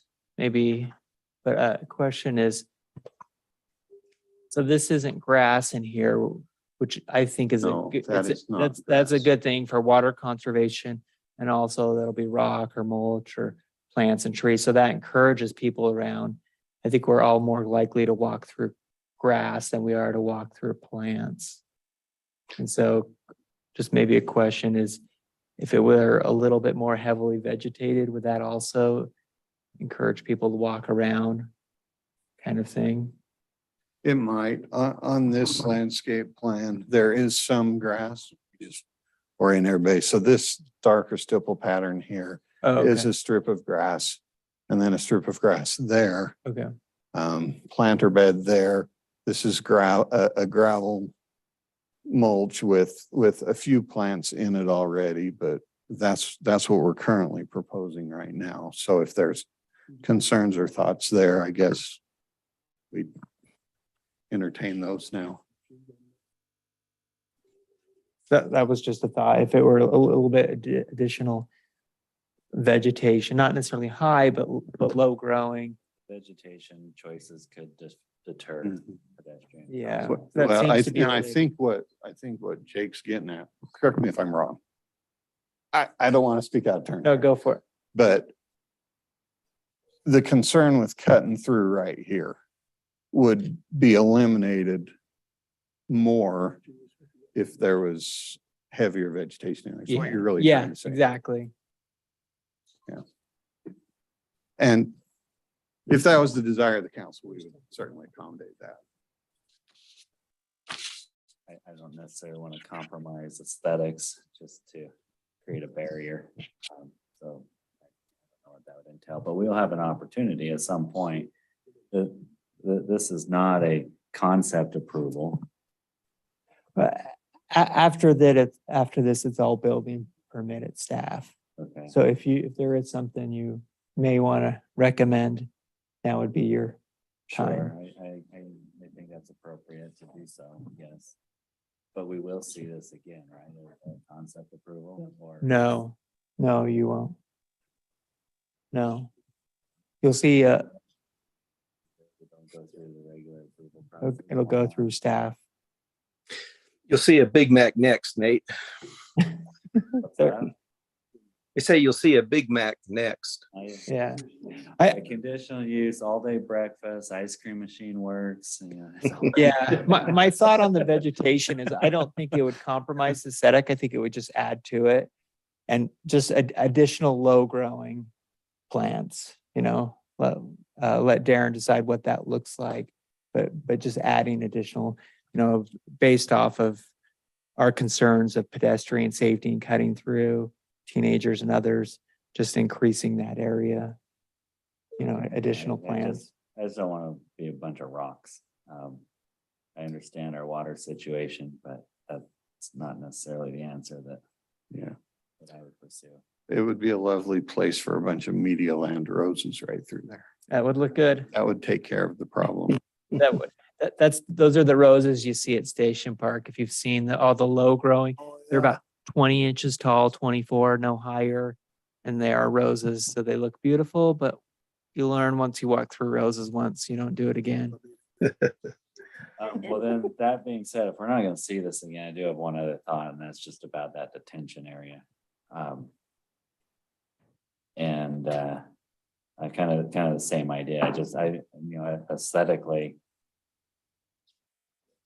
trying to understand. Tell me again, you're saying cobble? That is a cobblestone or- cobble treated detention pond right now. Yeah, so that's weed fabric probably underneath Yes, And weed then- barrier and a cobble. and then detention. cobble. So having been a professional landscaper, weed barrier just creates nightmares down the road. You gotta, that doesn't solve the problem for me. Is there any, do we need to even talk about that? And I don't want to waste people's time. But I just don't want to have at the front corner of that thing right off State Street and bordering the parking lot of Ridley's, have this weird looking detention area. And just filled with rocks. That yes, the weed barrier will work fine for 2 years. And after that, it's a problem. So I don't know. Mr. Chair, would that be similar to what they have over by Tractor Supply going into True Value? You've got some cobblestone over there. It's big stones, right? So kind of discourages folks from walking on it and stuff. That's how I'm envisioning it. I'll tell you, detention ponds are always a challenge, how to treat them. Turf grass is kind of a problem to turf grass those things, How deep is cobbling it? them. How I deep? think this is about a 5 foot depth, 4 to 5 foot. Let me look at the grading plan real quick. I can give you a better educated answer. What And by the about way, adding that's the like, direction I would anticipate most pedestrians entering the property from? Is that direction, I'm guessing? Yeah, it's about a 5 foot pond. Yeah. what about adding like dogwoods or I don't want, And that becomes a maintenance nightmare if you put them in the pond instead of just up on the perimeter. on the perimeter. Yeah.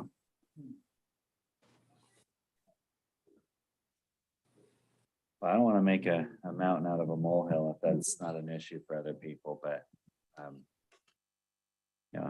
that's just the only other consideration I was thinking of. I think the concern there is that in general, State Street, whether we like it or not, is the main street of Morgan. It's the first impression that everyone has when they come into Morgan. And we want to, whenever, in my opinion, any property is improved, and this would be an improvement for that field that's there now, we just want to make sure that it looks good and is going to be adding to the aesthetic of the road. So I think that's where you're going, Mr. Chair, is just that looks appropriate, but I don't know how you beautify a detention pond. So- Well, here's what I would, Is the other option grass? here's what I would suggest. If the council is hung up on these two items, why don't we apply a condition where we increase landscaping on the perimeter of the pond. Add landscaping, let's not say increase because there isn't any right now. Add some perimeter landscaping on the pond and then at that corner, increase landscaping around that corner where there's the concern of pedestrians cutting through. And we'd be more than happy to accommodate that. Go ahead. So, what would be the reasoning of cobblestone versus grass? I mean, why would you prefer cobblestone to grass? Mowing and maintaining those ponds is Because, kind of an issue. And then you always have the wet bottoms in them. because Nate brings up a good point. I'm sitting here thinking of some of the ones in town right now. There is the one over at 7-Eleven. There's the one as you go into Red Rock subdivision. There's the one over, the big one over going into Fox Point. They're all grass. That, quite frankly, I think the three I just mentioned all look pretty good. But that's just my thought. And I don't know who does maintain them. Well, the city I cut through the 7-Eleven one, which is probably about 5 feet or so deep as well, almost daily through the summer, and I don't have any wet problems. Who maintains them? Who maintains that? No idea. 7-Eleven is So there. I do wanna mention 7-Eleven that- is there. Unless the code require that. I think we're starting to get a little bit off track. I think it is in the purview of the planning commission to mitigate any safety, welfare conditions. I agree, but we're not gonna see it again. I wanted to have an opportunity to provide some input. The same argument could be made for recommending changing the zoning. That doesn't change anything either, but it may be a good opportunity, right? So let's use the opportunities we have to share some of our thoughts as we Sure. build the city. Mr. Chairman, I'm ready for a motion. Go ahead. I can make a motion, we grant the conditional use permit for McDonald's. No conditions. That's my motion. Okay, motion on the table. Is there a second? second The motion. A seconded motion. Any discussion before we vote as a commission? Well, my question, going back to those two things, so one was Pete to take what was been offered here as additional landscaping for those two spots. And we're saying, You can't make that a condition. You make seven, you can't make a condition. that was the question. Sounds like the applicant's amenable to the concept. We can't make that condition. You can make that a condition of, I think for safety, just increasing the plants on the plan. For increasing the plant, not grass in the pond. I'm not saying grass in the pond. I'm saying the landscaping that would accommodate safety and a little bit of aesthetic around the detention pond, which the applicant already said they would do. And also you can do a condition for the rezone of the remainder parcel. You could do that, so it's not. Oh, okay. The rest of the cows can change that if they want. Okay, any other discussion on the motion? So we can go ahead and vote on it as is with no conditions. All in favor? Opposed? And Jason, I can't see your vote. Or Jay, sorry, you got Jason again on your ID here. My vote is yes. I just don't see my own face. Sorry. We had 1 nay and 1, 2, 3, 4, 5 affirmatives. So motion passes. Thank you. Thanks, Darren. Have a good night.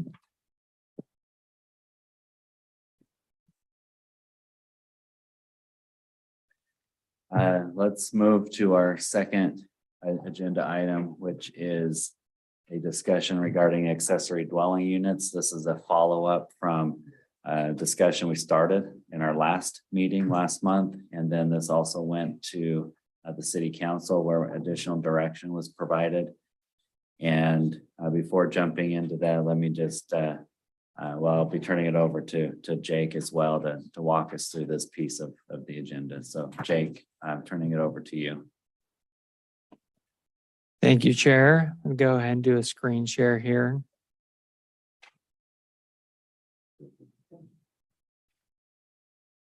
Okay, in terms of a little bit of background, last month at the city council meeting, we had a joint session, and the recommendation from the city council was to proceed with preparing accessory dwelling use ordinance. And so that's why we're starting it today. Also, we've had at least one resident and maybe multiple that are interested in doing ADU ordinance, and they've approached staff in requesting that. And then the third point of background is the state now requires all cities to allow accessory dwelling units unless you're a college town. And we're not, Morgan City's not a college town. Steve just asked me if he needs to remain online. And I don't think so. Okay. You handle that. Thank you, Teresa. Okay. So I'm going to jump right into my presentation, and this is a discussion. So let's talk about this as we go. So everything you see in red is my text, recommendations, discussion point. That's what I've written is in red. And then blue is what I'm pulling from the state code. And the state is very specific in terms of what we can and cannot do with accessory dwelling units. And so we're going to kind of walk through that and decide what parts of the state code that they give us levers. They give us certain, accessory dwelling unit tools that we can follow. And so what we want to do is go through this and see which of these do we do not want to do. And also the council recommended last month that we entertain an attached accessory dwelling unit as well. And there is a fine line between what's internal and what's attached. Internal is it's within the building footprint at the time of construction. Attached is you're doing an add-on, and so it becomes part of it. The third item, third ADU type is the detached ADU, and the council recommended not to pursue that at this point. So according to state code, Out of curiosity, Yes. and I was part of the work session, but I wasn't able to attend the council meeting. What was the guidance on that? Why not a detached? yeah, I think it's a little bit it's a little bit different in terms of you're adding another structure on a property, so there are additional, and the question, so you have to do internal ADUs no matter what, and by allowing detached ADUs at that point you potentially could have 3 dwelling units on a property. So I think that was viewed as a little bit maybe too much at this point, although some cities do allow it. So is the guidance not to consider it, or you can consider it and it just may not go anywhere? So, Yes, Jake, the planning commission could recommend it, but it may not.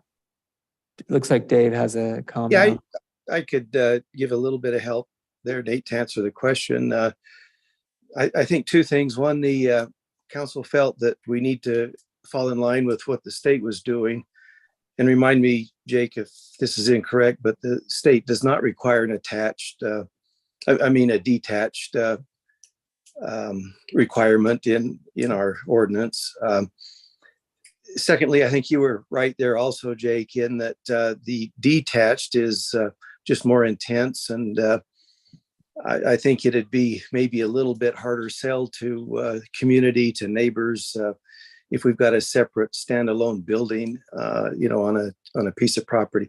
That didn't mean to say that if the need was there down the road, it couldn't, it could be considered, and it certainly could. For example, with I've got a pesky fly there.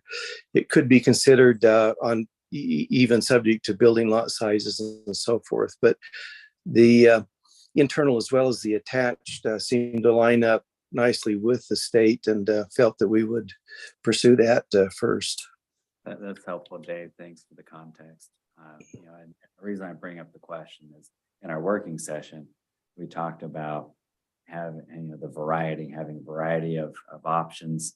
And to me, that's part and parcel with the variety. So I was just curious what the rationale is. If that were to be something considered down the road, I agree with you that lot size would definitely be a determining factor, or at least it could or should be. I'm just trying to think of that there's you could have a detached garage with a living unit above it that you can't necessarily rent out. But you could use it for, it just seems like an arbitrary line to me, for some of those things, like above a detached garage. It's one thing if you're building a cabin in your backyard for somebody else, but and Jake pointed out that we've got the definition of internal and then attached. Once a project is built and it's attached to the home, it quickly becomes an internal arrangement. So attached and internal are very similar in concept, where the external is just like you're saying, would be a separate building with its own utilities and so forth, and probably again in my mind more intense than a community would want to accept right now. yeah, okay. And you could look at this, let's get this part of ADUs happening and then judge But from to be there. fair, a detached garage with a living unit above it is out of scope of what we're talking about, because a detached garage is a detached ADU. It doesn't become attached definitionally to the house. Correct. Yeah, I think you bring up a good point. Maybe as part of our own definitions, we needed to clarify what makes it attached. Is it walls? Is it a breezeway only, or is it walls kind of thing? And I don't have that in here, but so, and I'm seeing that in West Bountiful, someone built a 4-car garage and put an ADU above it without a permit at all. And now they're trying to get legal, and the city's talking about how to connect that. Is it just a breezeway, or is it walls and architecture matching? And so there is some fine detail there. But So- if you did that, and as long as you didn't rent it out, and you just had someone else living there, your adult son, for example, that wouldn't necessarily be out of compliance with what we're talking about. As long as And for land use, yes, but building permit and other things maybe. Okay. But yes, if you're renting it out, and you can always have family members live with you. That's just state code. But if you're renting it out, Well, and to Dave's point, it definitely simplifies.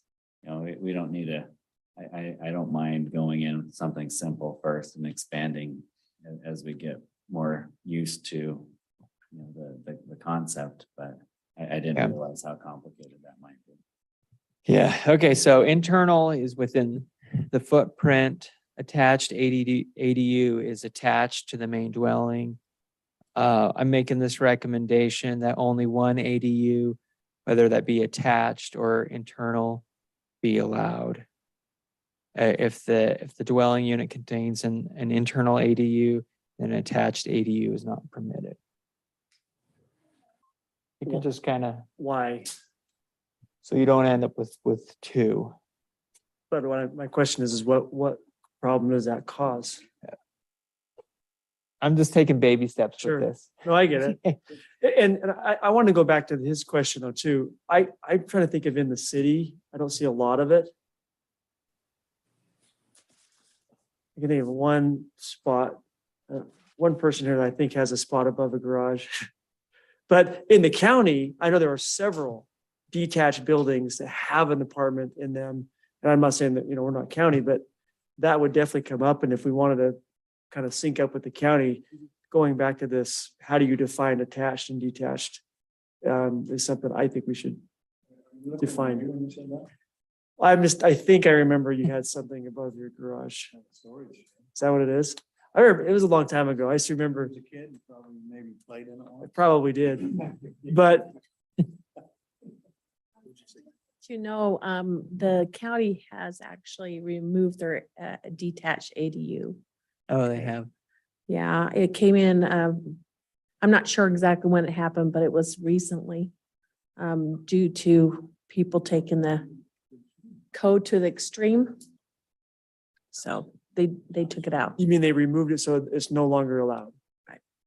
A detached ADU. Mr. Mayor.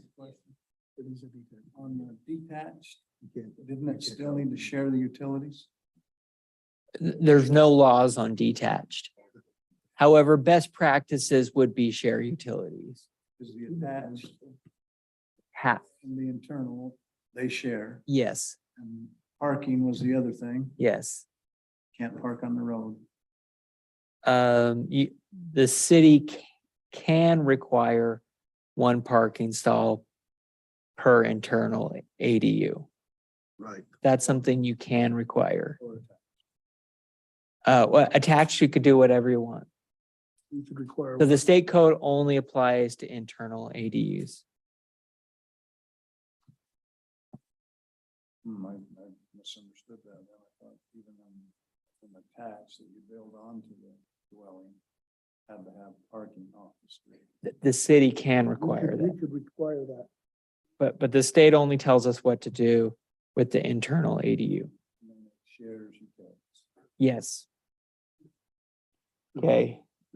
I want to kind of march through this. So No, well, does I- anybody else Yeah, so share the opinion with Commissioner Rees in allowing internal and attached, so you end up with two ADUs? I was interested in the reason why not. I'd like to look at that. I'd like to look at that further. At least consider. Okay, I concur with that as well. I so you could agree add with on to it. add on and have additional. My only There's a reason not to, let's understand it. Yeah. But if it's Um, just because we want to take baby steps, then I don't understand how that's a baby step. The biggest detriment I could see would be parking. But we Well, could require, But you can require the parking, right, yeah. I think that would be critical that you do that, yeah. Not worry about sewer connection. 3 people on it. Teresa, I interrupted you. You were gonna say something. I was just saying that as far as limiting to just one or the other, not both. I see that the issue would be the parking. Looking for, outdoor space if you end up doing a big addition to have an additional family live in your house. But parking is probably the biggest. at that point, I mean, you do have 3 households in the building. Some additional things is maybe limiting the size of the attached ADU so that it doesn't become bigger than the house or a certain size. Typically, ADUs are small households, a single person, 2 people, maybe a child, rarely a child because they're smaller units. Average size is quite often 600 square feet, maybe 800 square feet. A number that I've seen before on ADUs before state code came in was 1,000 square feet, no bigger than 1,000.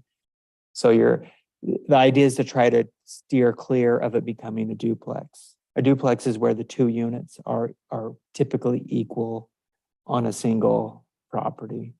And so with an ADU being a secondary unit, then typically you want it to be smaller than the primary unit. So we could put a pin in that attached part and come back to that. Is that okay? I think certainly we'd want to add some things, the size of it, other components of it in terms of a code.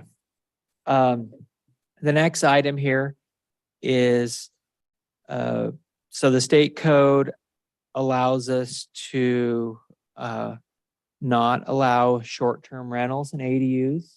And the reason for that is so we're creating housing stock for the population and not necessarily tourism. And currently Morgan City has no ordinance on short-term rentals. I understand it's not a big issue at this point, but people know that it could be at some point. And so I don't want to get like hung up on short-term rentals for ADUs. And so that's why I'm recommending we not allow short-term rentals for ADUs. However, at some point when Morgan City, if or when Morgan City has a short-term rental ordinance, then ADUs could be addressed at that point. But if the purpose is to create housing stock for the population, then you only allow long-term. Short term is 30 days or less. Yes. Thoughts on that? It's not necessarily anti, but it also could divert this into a whole short-term discussion instead of It makes sense. I housing think, stock. I think short-term rentals as a ordinance should be, considered, not here, but Okay. at some point. Justin. Yeah, I mean, okay, so I sit on another board. I know you're all And- tourism. But, and part of that is, we have a lack of places to stay in general, right? Tourism brings in extra dollars for everybody, so we kind of want to promote that. No, I agree. I think we could have that discussion later. I do think as a city, we got to get a short-term rental thing. And it's happening whether we know it or not. And we better do something about it. Yeah, and But we need to look at it. But what you're saying though is until that time, any ADU that's approved cannot be used as a short-term rental. The actual policy or it needs to be in place first. correct. Okay. Okay, moving on. So this top recommendation, ADUs are allowed in all residential zones. We almost have to do that. There is the state requirement that the university towns, Logan, Provo, carved out as they protested, but that doesn't apply. My next point here, this is for internal ADUs. We cannot regulate the size of the ADU in relation to the home. So this is for internal. Attached, we could do that. We cannot regulate the size of the lot, with the asterisk there being an exception, 6,000 square feet or smaller. That's not an issue in Morgan City. And then we cannot require a certain street frontage width, nor can we require additional meter, as the mayor mentioned, for ADUs.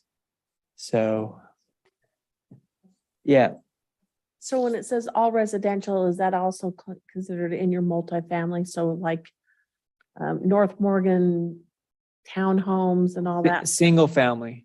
single family? I'm going to So- add that right now. Okay. So single family only. Okay, next code here. Real quick. about Yes. that, though, we do have some single family in North Morgan that is basically your townhouse. You own the footprint it's on with a 2-car garage and a 2-car driveway that's 10 feet long. That is single family. How big is the lot? It's basically the footprint of the building. So what we can do for internal ADUs is not allow them on lots smaller than 6,000 square feet. That's that's for internal ADUs. And maybe that's something that we also add as well. I wasn't aware of those.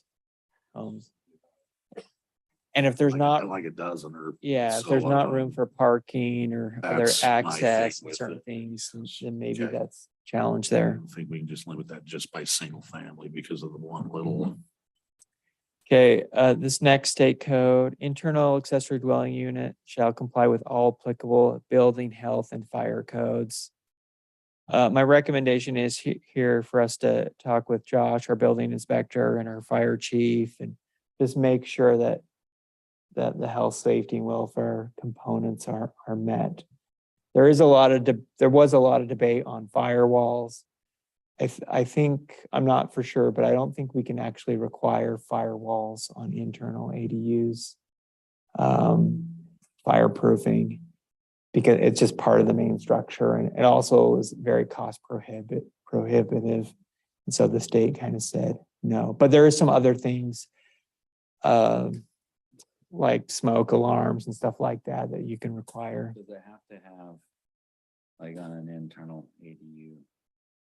I'm noticing what's not on the list, maybe you're getting here, is they have to have a separate entrance. You know, as far as sharing certain features of the home, do they have to be completely separate? Or could there be a lobby area that, or a foyer that they share, or a bathroom that they share, or Yeah, kitchen area that's shared? I think you can require those. That ties into that health and safety. And I think it's fair for the sake of the renter that be required. A kitchen, a bathroom, an egress is required, like out of bedrooms, you know, the window to get out, and a door, I think, for safety purposes. Type of housing you're talking about, that goes into more single room occupancy where you're just renting a room and then sharing restrooms or kitchens and others. That's a different. Scope or out of scope, because technically that can be a long-term rental. Yes, it can be, and the city could, my understanding is that the city could require those things. Kitchens, bathroom, separate entrance. So is that called out here anywhere in your recommendation? That's where I tie into this one. It's just kind of going through with the building code to see what we require there. So some of this, there's blurry lines between building code and land use I think it zoning. should be defined. Yep. Yeah. That may or may not trigger anything as far as a health code. But it may be a better experience for the renter or not, depending on the situation. Maybe it's a non-issue and we don't even need to address it. I would think we do need to address it. So, and that's where I think working with staff and building code to get that in.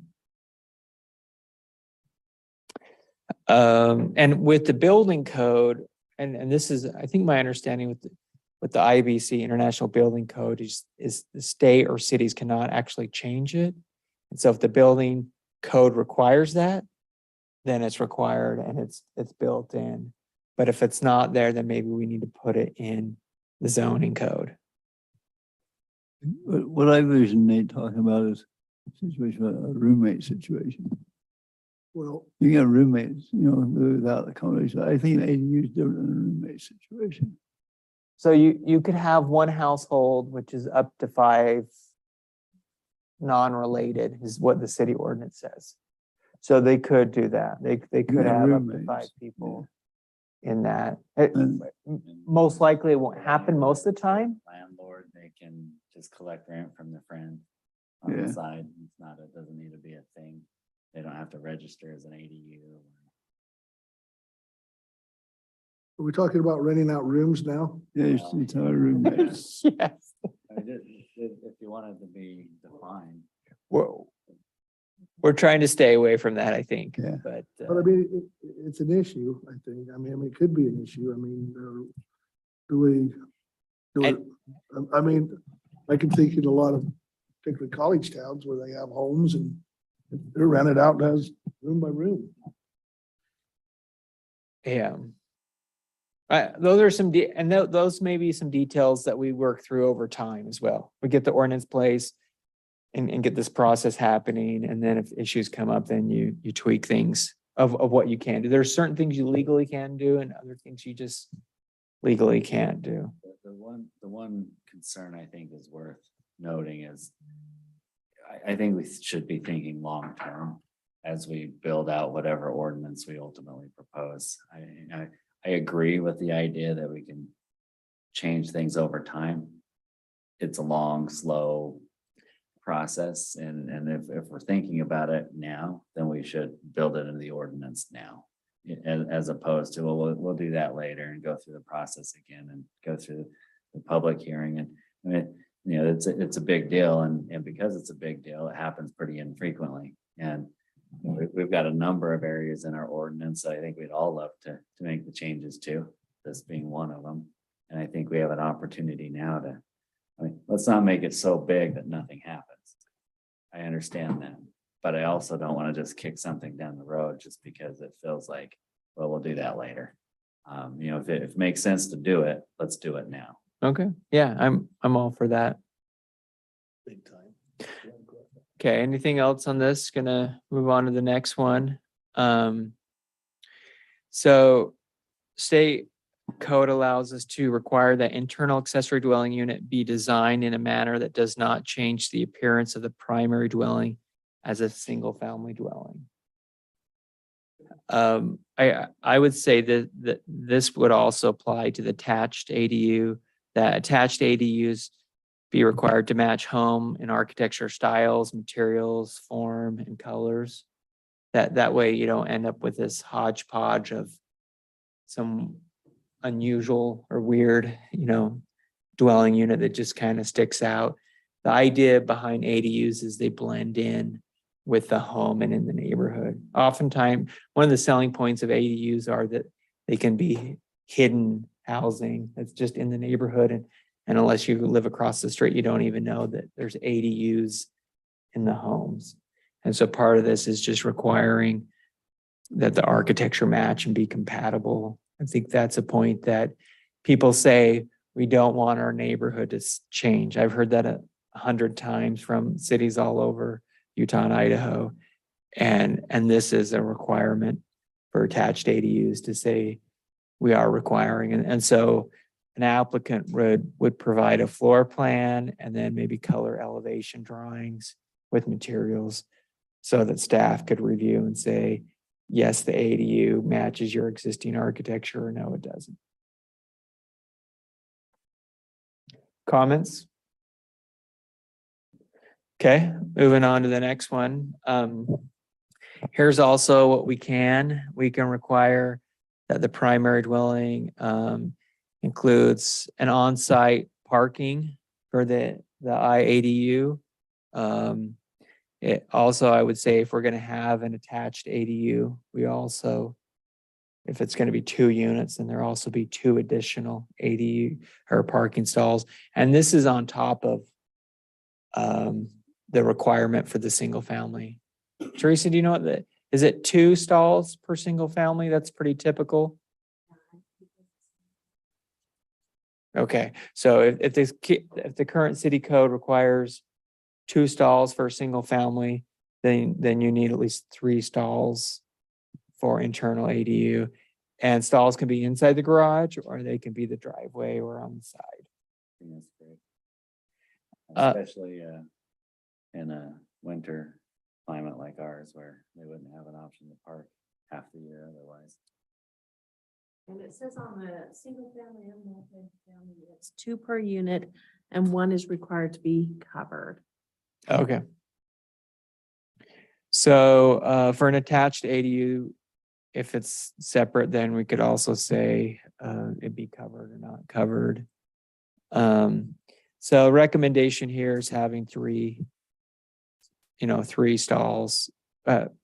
Basically, it'd be just the 2 that are currently required for the single family, and then the 1 additional unit. And you cannot require more than that for the internal ADU. You can only do 1 stall.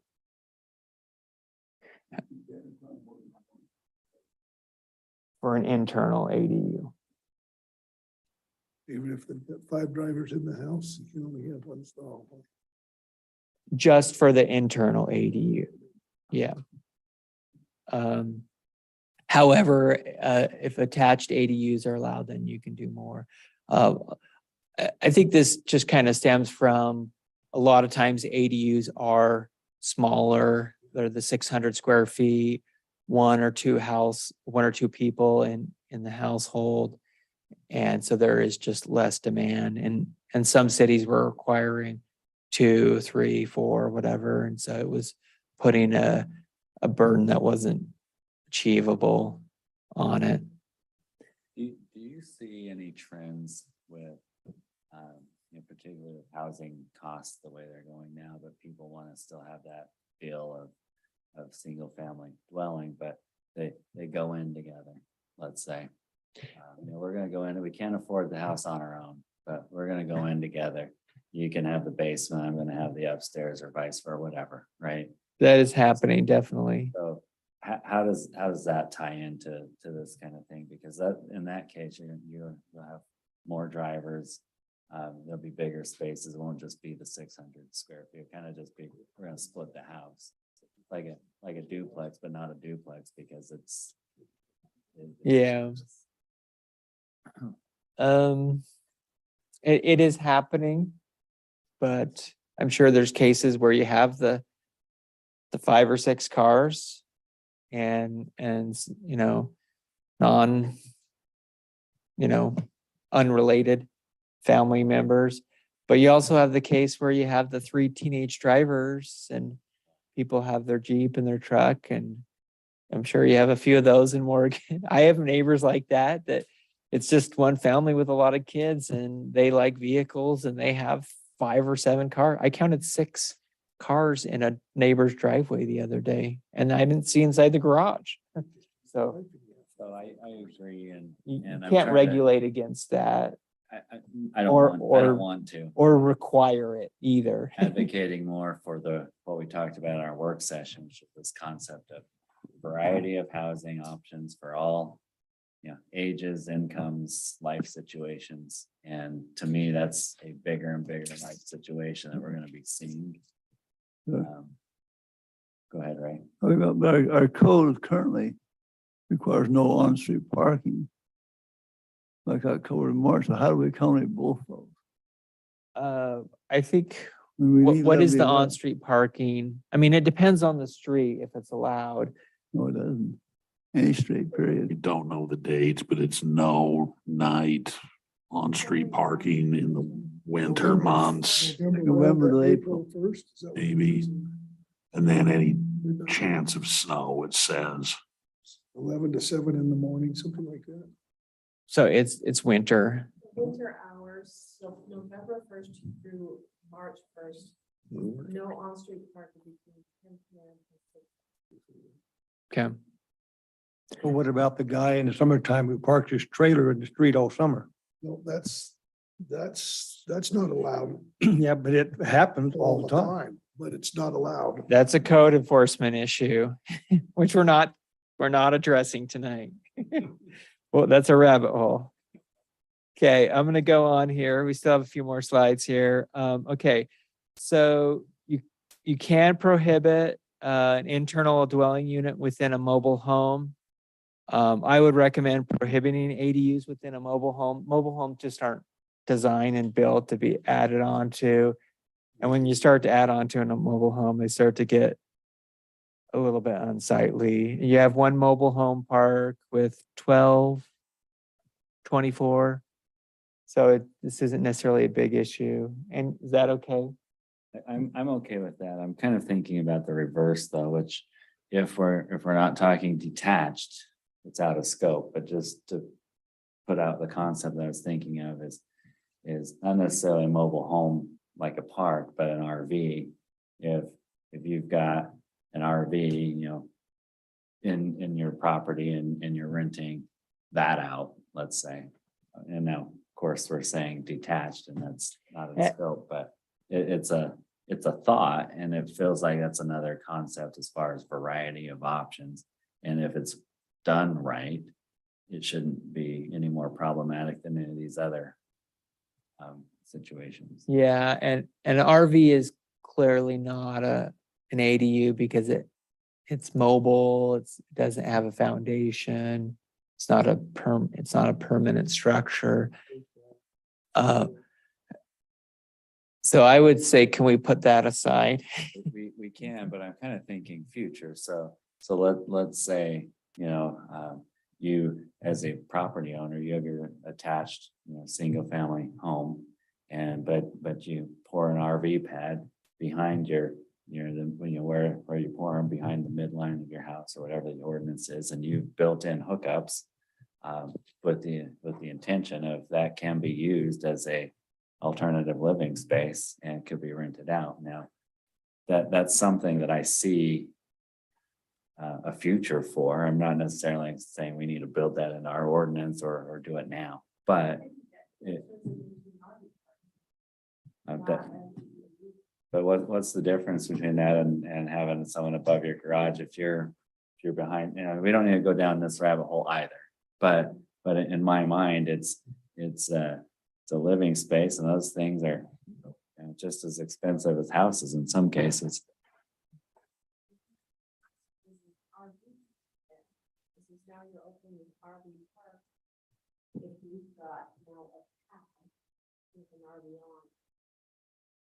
But the neighborhood's full of that already. Well, you wouldn't know the difference. But you wouldn't know the difference as a neighbor. Yeah.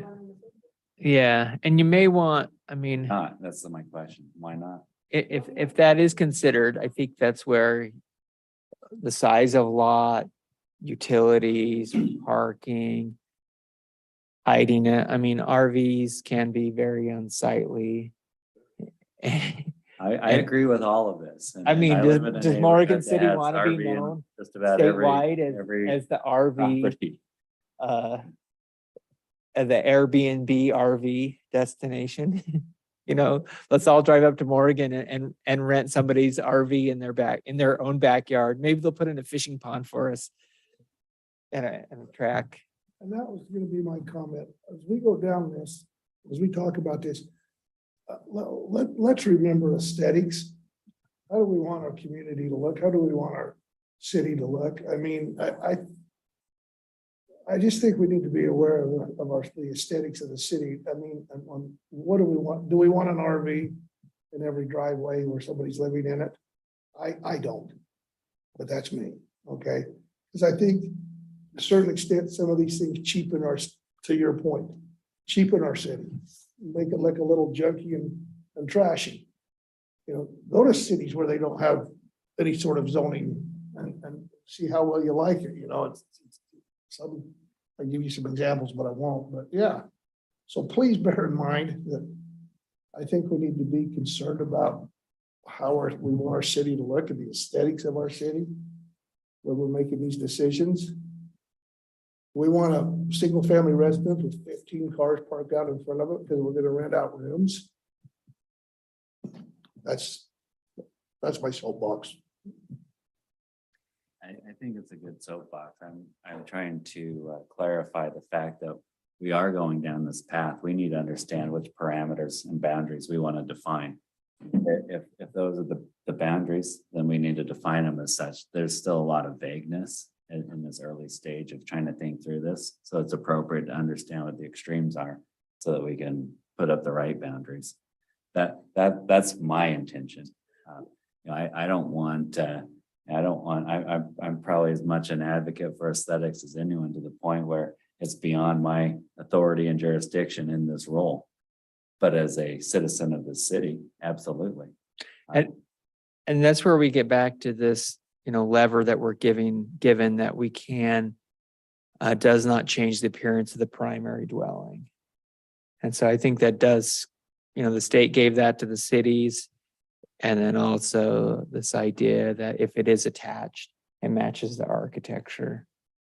And so I think that's where it is drawing those lines. On the RV thing, hang on to that. Let's talk about it in the future after we get this going. So the next one here is we can require the owner of the primary dwelling to obtain a permit or license for renting an internal accessory dwelling unit. And this is where I think so if somebody is paying money, then a transaction is happening and that's a business. And so the city, as granted by the state, can say, we're requiring a business permit for that. And you're running a business, you're a landlord. Even if you only have one tenant, you're still a business. And it's nice to have a business permit for ADUs because we can know who they are, where they are, if there's violation of nuisances, parties, late night, whatever it is, the parking on the grass, whatever, too many cars in terms of they are parking on their landscape, maintenance, safety, that can be revoked. It's easier to revoke a business permit than it is a land use permit. And so that can be renewed annually. I don't know what that would cost, but that's something we could work out with staff. And it also allows you to track your numbers. How many ADUs does Morgan City have legally operating would be a fantastic number to know. We don't even know how many illegal ADUs there are, but certainly this can help us. One of the things that Jake and I discussed too is that, then you also have an inspection that will make it where, people are maintaining the safety, the windows, licensing would require an inspection before they. And with this, I'm going to work with Teresa and Ty and kind of get to a point where we have a process that Morgan City can start to implement after it's approved. Other cities that have this, do they typically do? A lot do, yeah. It's common. And it's found to be very advantageous. And the ones that don't are a little bit like they've given that up. So they're dealing with other issues. Okay. So we can prohibit an ADU if there's a failing septic tank. Are there homes in Morgan that are on septic or is everything sewer? I don't know that. There's some on septic. There's some on septic. Okay, so the recommendation would be if they are on a septic tank, then have the health department certify. Maybe they can provide a letter or something like that saying they are on a septic and they can handle an additional unit. Okay, so here is the size. I wasn't worried about this one, but it sounds like from Lance's comment that maybe we do prohibit on lots smaller than 6,000 square feet.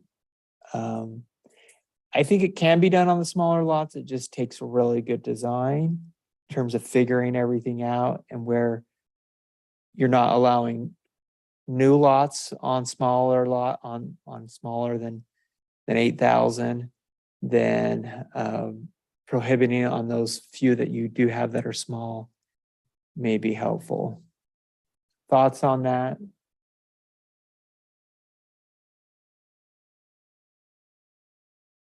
No. Seems to make sense. Okay. We talked about the short-term rentals. Maybe I have that in their duplicate. And then, okay, this last one. So you can require owner occupancy. I see most cities requiring this. It is a little bit harder to manage. I mean, how do you know that one of them is the owner? It goes both ways. Some cities really like it because for every tenant you do have an owner. For every tenant you have a landlord on site, but also it's a little bit harder to guarantee, and it's probably a self-reporting kind of thing. Somebody says, "Oh, they're renting that house and there's ADUs there. I'm going to report it to the city." No, the city's not going to go inspect and compare ownership records and leasing records on those. If you have a permit, Wouldn't you know that in the permit process? Yeah, that could be part of the permit. Yeah, there could be, on the permit, who's the owner and that, so that can help. You can solve that in the permit process. Yeah. I think we require it. That makes it more, better all the way around. The permit process identifies that. I agree. Okay. This is also kind of a feel-good rollout thing that I think this is part of the state said. We know there's a lot of hesitancy statewide of allowing ADUs. So we're going to allow the cities to do that. So yes, require owner occupancy. Some cities do allow with West Bountiful, they gave an exception for short term, like military and religious service for 3 years. Saying if you have one, is that something that Morgan City would want to entertain? Yes, okay. Okay, you can have a lien on the ADU if they're not complying with city code ordinances. So that is part of that policing, is allowing that. Jay, see your hand up. Oh, go ahead, Jay. Jump in. Hey, thanks. I appreciate it. And this is the one thing I just wanted to make a comment on. I looked at that and saw that and had a thought about that. And I appreciate the comments from the other folks against that idea of the primary residence. I understand that. And I'm not saying I don't support that. But to me, I'm back to the topic of the owner being a primary residence in the ADU. And I just wanted to think about that. This seems like a good example of, like what you said, this is a feel good. The state said, here's a feel good for you. And is there any difference in the standard? Like, if I live in my home and I rent an accessory dwelling unit to somebody versus if I don't live in my home and I rent an accessory dwelling unit to someone, is there any difference in the expectation of the way that my property ought to appear, look, and can we even affect it? My choice to water my grass and weed my lawn so it has a curb appeal versus my choice not to. I can make the front of my house to the public look completely different based on my own choices, whether I live here or not. And so I just wanted us to at least think about that. I didn't want to just jump to the feel good. I didn't want to just be like, oh yeah, we got to require primary residency because that'll make it better. Is that what we're hoping for? Because I don't agree with it. I don't think that's true. I think the owner, the variability of the owner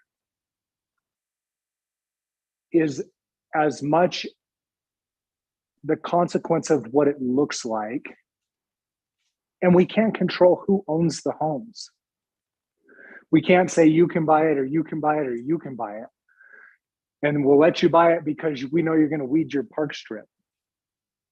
So to me, I think it's just, it's a potential lie that we're believing, that we think, oh, if we say primary residence, then we're going to have something better. And I just want to suggest that may be a lie. And I'm not saying I'm one way or the other. I wouldn't necessarily say yay or nay to require primary residence or not. I'm open. But I just want to suggest the idea that we may be lying to ourselves about what we think the outcome is because of some responsibility we have to make no weeds in the park strip.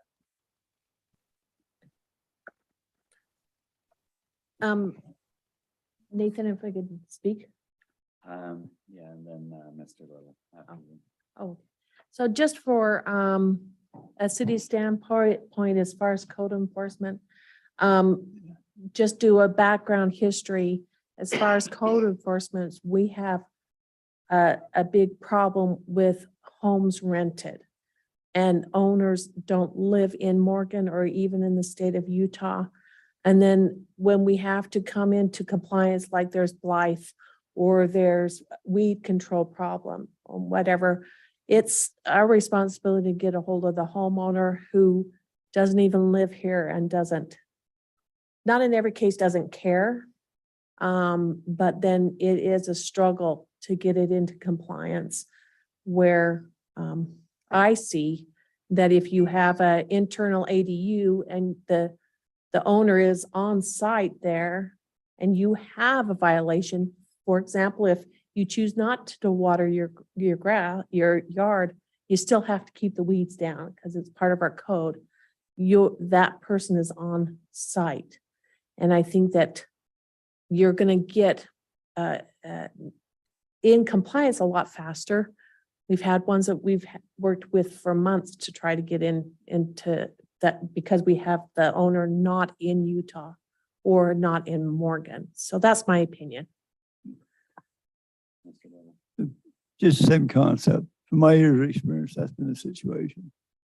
We have far more problems with owners that don't live around with compliance issues and trash issues and making neighbors look unsightly than those where a person lives. I've known for years. We've had people that have had internal ADUs for years.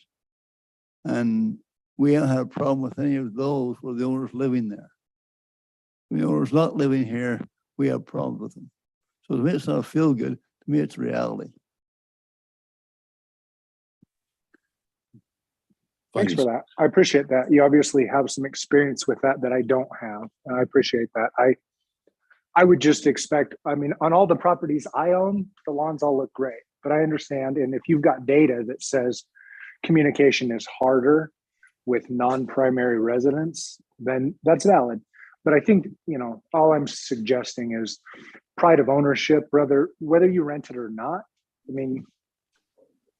You can have your things look nice, even if you don't live within 100 miles of it. So, but I do appreciate the data of your experience. In your experience, non-primary residency has a higher occurrence of low maintenance. And when low maintenance occurs, communication with the ownership is harder. So I appreciate that information. It's not something I've ran into because I haven't had the capacities you guys have had. Thank you. Mr. Prescott. I apologize for being late. I was in another meeting, but I won't get into why I think this way, but my concern with having a non-owner as one of the residents of these, we talk about the cost of homes and the availability of homes. My concern is I think there's investors and people who are buying up homes and renting them. And so now in addition to a single family home, now they're looking at it as, ooh, I can buy this single family home and have 2 rentals and double my money. Are we gonna cause to vastly jump the amount of these ADUs we have if people are buying up these houses that have now 2 rental homes and I can add on because there's room and now I got 3 rental homes in one property and I don't have to live there. Anyways. Yeah, there are hedge funds that do that. Exactly. So all of a sudden we're looking at making housing easier and better. And I think maybe all you're doing is making it worse for the local people, maybe. Local ownership. Okay, I do want to point out one point here on the occupancy. I'm saying that if we did have this, recommending that the owner could live in the ADU or in the primary dwelling. There are cases where maybe it's owned by a senior and they don't want all the space or don't need all the space. So they move into the ADU and rent out the rest of the house to somebody else and get the good income off it. Or somebody can barely afford to buy a home. They squeeze into the mortgage, and how they can make the payment every month is they're living in the ADU and renting out the house of it. So some cities actually have required that the owner live in the primary dwelling. I think if you're requiring them on site, doesn't matter whether it's either dwelling. So, okay, on this part that the city can do liens, that's just, you make it part of the ordinance. So if someone does the process, if they're not following the city code, that they can be liened. And then also this last part of the state code is you can record on the county records that there's an ADU there in terms of a land use permit. That could just be for record keeping and also for the public as to what's a legal ADU and what's not a legal ADU in terms of land use. So that's something to consider. We'd have to talk to the county recorder and see what they would think about it. But that is something that cities are doing, is recording on the deed, ADU. Last recommendation here is that there's an inspection for parking, health, safety, and welfare before that business permit is granted on the ADU. A few other things. This was actually added just this year for ADU.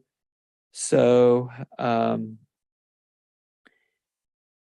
so you can require a smoke detector, also wiring, ground fault circuit interrupter. That's something we want to talk to Josh about. Street addressing for emergency services. That's something that, if the person in the ADU is having the heart attack and the ambulance shows up, they need to know where to go. Also mail service and other things. Something for Lance to think about is you're going down the street and you have these hidden units.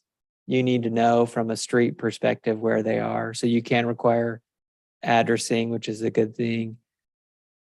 There is some comments on windows that if it was smaller when it was built, then it still is okay. But if it's a new unit, then you can make it meet state code. I was actually thinking about that. So in an older home, like a lot of people live in, has a little 4x2 window. So to go in and do a remodel, add a kitchen, do something else, can we trigger those windows now where maybe you're losing an access up the stairs and only out this?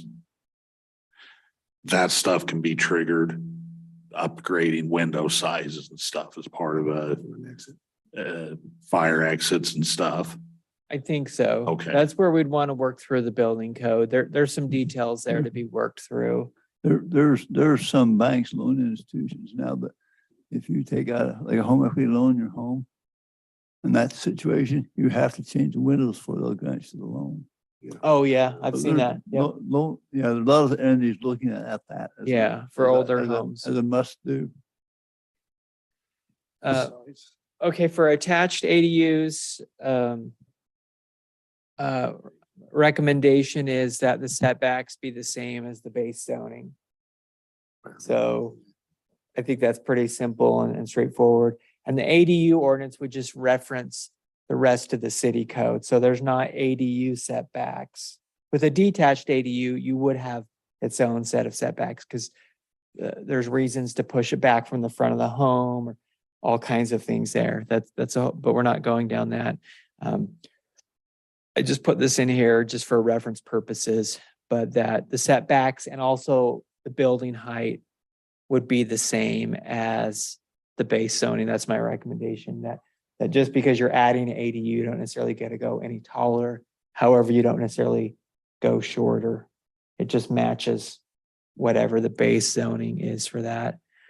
The next steps, I think, is for Morgan City staff with Josh and myself to discuss the process, the permits, inspections. There's some details of how this program could operate. I'm going to prepare a draft ordinance and bring that to October. In October, I think that the Planning Commission would review it, make suggestions on changing that. Let's get that dialed in. If it's ready in November, we can have a public hearing. If it's not ready, then we can push that off till the next month. You know, it's this, we're gonna work that ordinance to the point where the planning commission says we like this, and then we want to set the public hearing. Sounds like a good plan. Okay, tonight I just want to work through the details. So when you see the ordinance, you know, we went over what matters, and I have some direction from you. So that's it. All right, thank you. Appreciate that. That takes us to the end of our agenda, so we can adjourn at this point. Meeting adjourned.